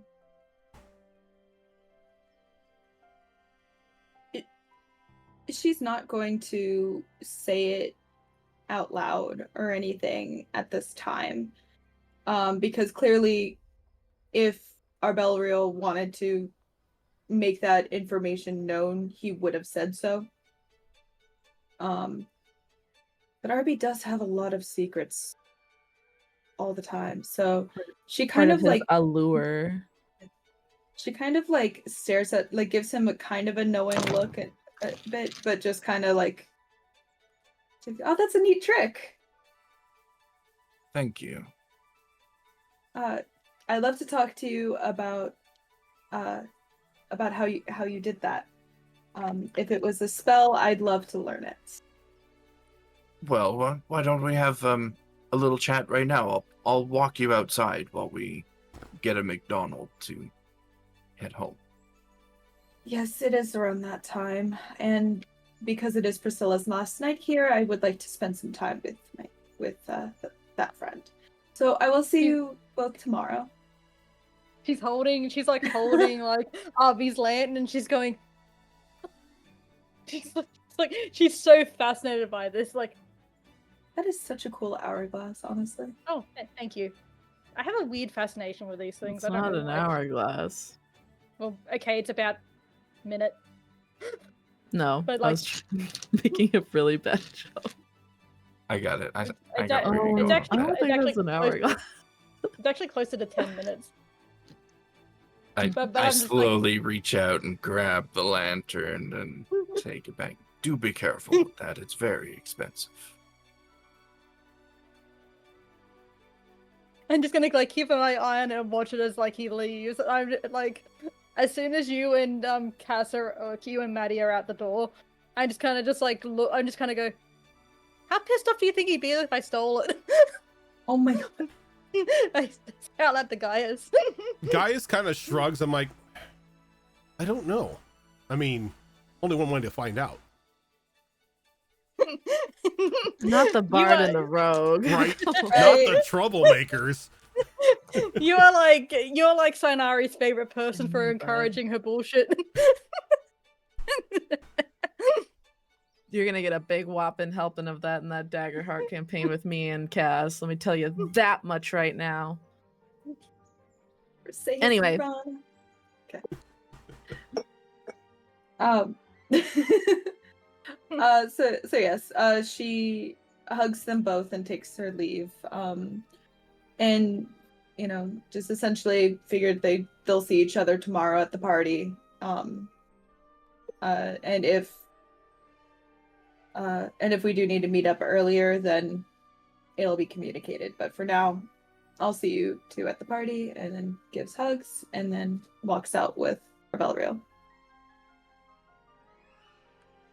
Once we're outside the apartment, before waving down a McDonald, Arby does turn to you, like, forgive me for perhaps speaking out of turn here, but you seemed interested in the eyes. I want to say, be careful when it comes to them. This is an organization that has earned a reputation for murdering people that don't agree with them. An organization that knows one of its leaders murdered Rasmus Partington, and they barely even gave him a slap on the wrist for it. They demand unquestionable loyalty from their members, Maddie. They are not the revolutionaries they think they are. They are no different than any other of history's militias.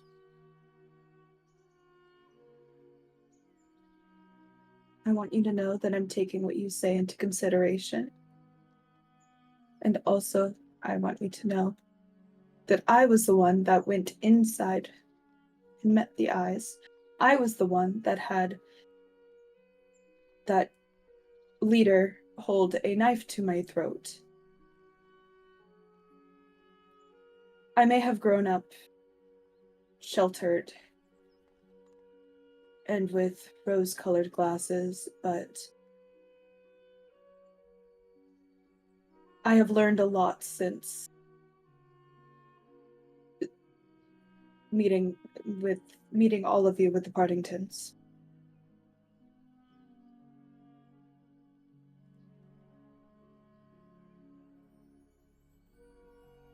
I asked about joining due to my curiosity. I was not lying about that. And I'm learning that the world is not always black and white, and everything has to be taken with a grain of salt. Indeed. So, go ahead. I do apologize if it seemed like I was trying to push you to one decision or another. That was not my intent. I know you're more than capable of making the right decisions for yourself. I appreciate that. I've just been...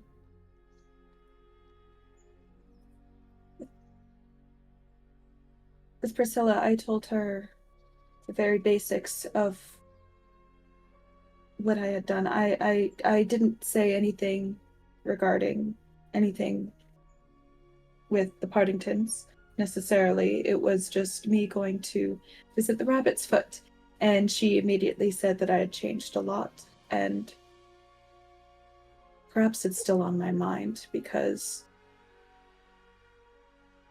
of everything that's been going on. And then I would have my parents' expectations, and now Priscilla's expectation of someone who I could say everything to, and now I can't. I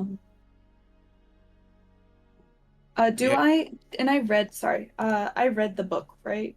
The Oh yeah. not the you magic read book, Oh. but the but the ledger. I saw the Geraldson's name, right? As well? Yeah, you definitely saw the Like- Geraldson's name. I don't know how in depth you went into it, but you definitely saw that. Yeah. And also finding out that her husband is also on the list of with the Nightwing. It's nothing is as it seems. Just like your lantern. Indeed.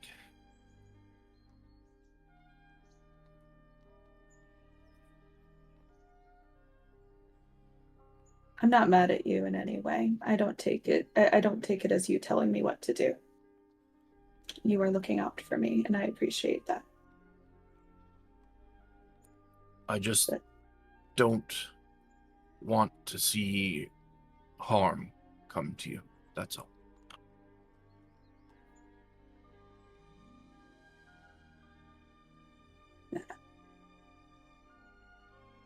and I don't want harm come to you either.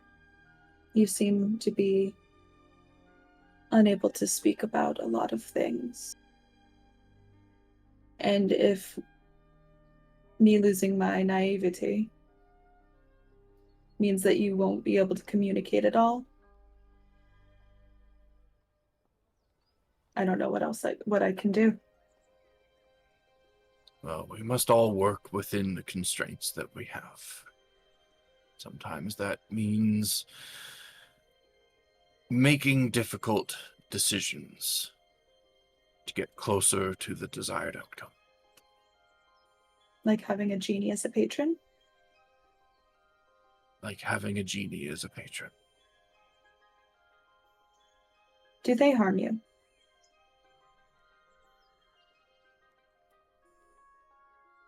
Intentionally? That depends on your definition of harm. I suppose there are many kinds, but Indeed. I suppose I have my answer now. Indeed. You should take your own advice of being careful and things not being what they seem. I do try, but admittedly, sometimes my emotions get the better of me. Part of being a person. I don't know if you out of character. I don't know if you're human. I don't have your thing listed. I forgot. I'm I a think you're an high elf, right? elf. Yeah, you're a high elf. Okay, so I'm Snobbiest glad I of said elves. person. I'm glad I said person then. It's part of being a person. I would say probably at this time, a McDonald's comes around the corner. Are you taking separate ones or kind of just taking one all the way to both of your houses? I think I'm going to walk home. Oh my god, romantic. Okay, Maddie, probably our bell will make sure that you get into the coach safe. And your coachman, who said his name is Donald, takes you home. I do give you a hug before I leave, though. And he hugs you back. No bad blood between us. Just making sure. And then Maddie, when you go home, what do you do? I would say that probably talking with our Belriel and everybody has brought it to kind of early evening. Some people might be retiring for the night because there is a big thing to get ready for tomorrow. I go home and I I change, and if my parents are retiring into bed, I just leave them be, and then I don't know where Priscilla is. I'm probably She's in going your to room. okay. So my idea for tonight is just getting a bit of a snack, hanging out with Priscilla, and then going to bed. As you go and you bring a snack into your room, you see that she's sitting on your bed. Give me an insight check. Okay.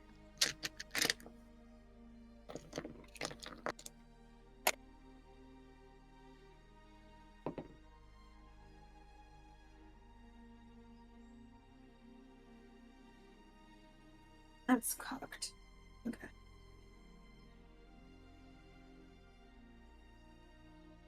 $14. You look upon Priscilla's face, and you know her very well. She looks equal parts livid and disappointed, and almost like disbelieving, like hoping it's not true.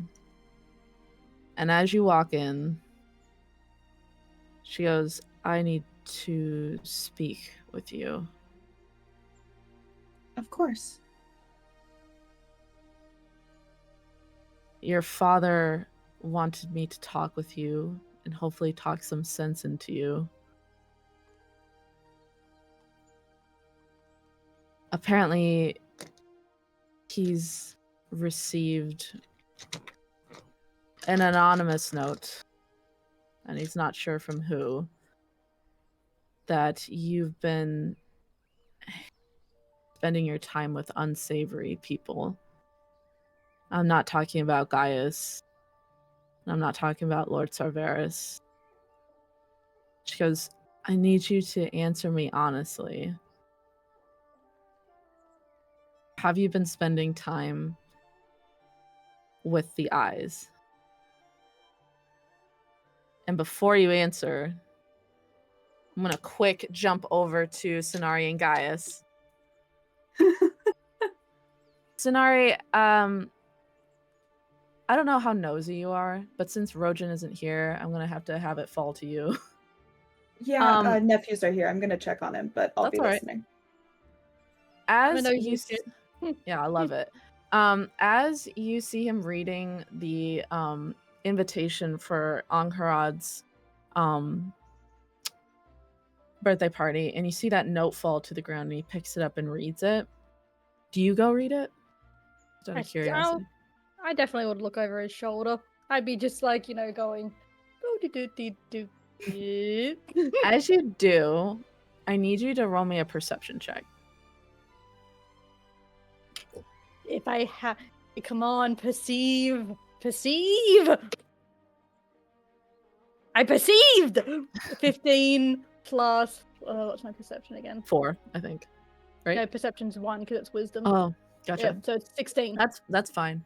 You get a hint. You get, like, as you look over his shoulder and he kind of like tucks it back in, he kind of like waves it a bit, and you get the hint of lemon, like a scent of lemon hits your nose. Lemon. Yeah. He tucks it back into the card. I need you to give me, ooh, what would this be? An intelligence. Just straight intelligence? Yeah. Gotcha.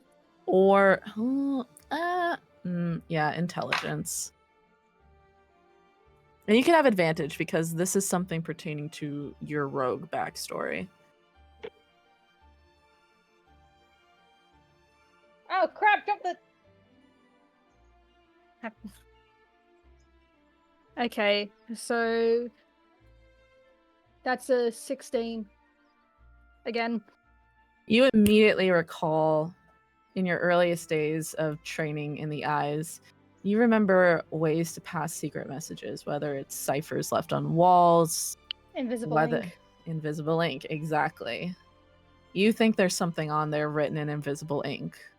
And Gaius, since you're here, if you want, you can also give me a perception check, but it would just be flat perception. Flat perception? Yep. That's a nat 1. Yeah, you don't smell anything, but Sonari smells lemon coming from that letter that slipped out of Angharad's invitation. I'm gonna grab his hand as he goes to put it away and go, wait. There's a thing. Do you have a match? It can't be a lot of fire. I need a match. I have a matchbook. Yep. He's gonna like go over to like his counter and he's gonna open it up and just like toss her a matchbook. Perfect. The note. Give me the note. I'm not gonna set it on fire. I promise. Okay. And he just hands her the note. Yep. I'm gonna just firstly put the I strike a match and I'm just gonna hold it behind the note, at a decent enough distance. And you know how to wave it so that it doesn't catch the Yeah, paper on yeah. I fire. watched National Treasure. Yeah.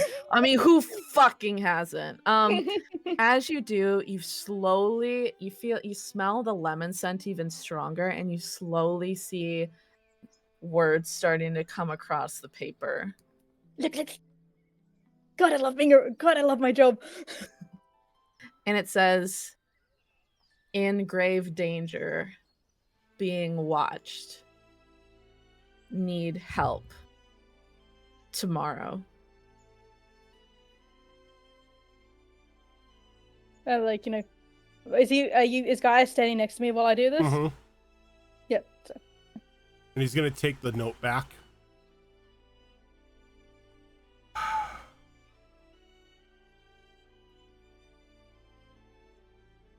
All right. And we got to end for today. Yep. Sally. But we'll pick this up next time on the Downfall of Propriety in 2 weeks. Take it away, Rojan. We went a little over, and I'm sorry. Thank you everyone for tuning on in today. If this is your first time here, this is not the only show we do. Coming up tonight, starting at 8 p.m. Pacific time, we have another episode of the City of Redemption, which is our brand new Daggerheart game. Coming up on Monday will be the return of Destiny Forge Campaign 4. On Tuesday, and alternating Tuesdays as well, we will have Star Wars Tales of the Outer Rim, which is a Star Wars game run by Tiltbot. Coming up on Thursday is going to be the return of Tricorn Isles, which is another 5th edition game that I run. Alternating Thursdays, we have Mass Effect Horizons, which is a Mass Effect 5th edition mod that is run by Zorro. Coming up next Saturday, starting at noon, will be another episode of Withered Wastes. And then later on in the evening will be, at 8 p.m. Pacific time, will be our superhero show, Vigilant 6. And then on alternating Saturdays, you have us here at noon for the Downfall of Propriety, which is a Bridgerton-inspired little mini adventure run by Malls. And like I said earlier, and at 8 p.m. we have the City of Redemption, which is our brand new Daggerheart game. But for now, we are going to go ahead and head on off. Thank you everyone for tuning on in, and we will catch you later.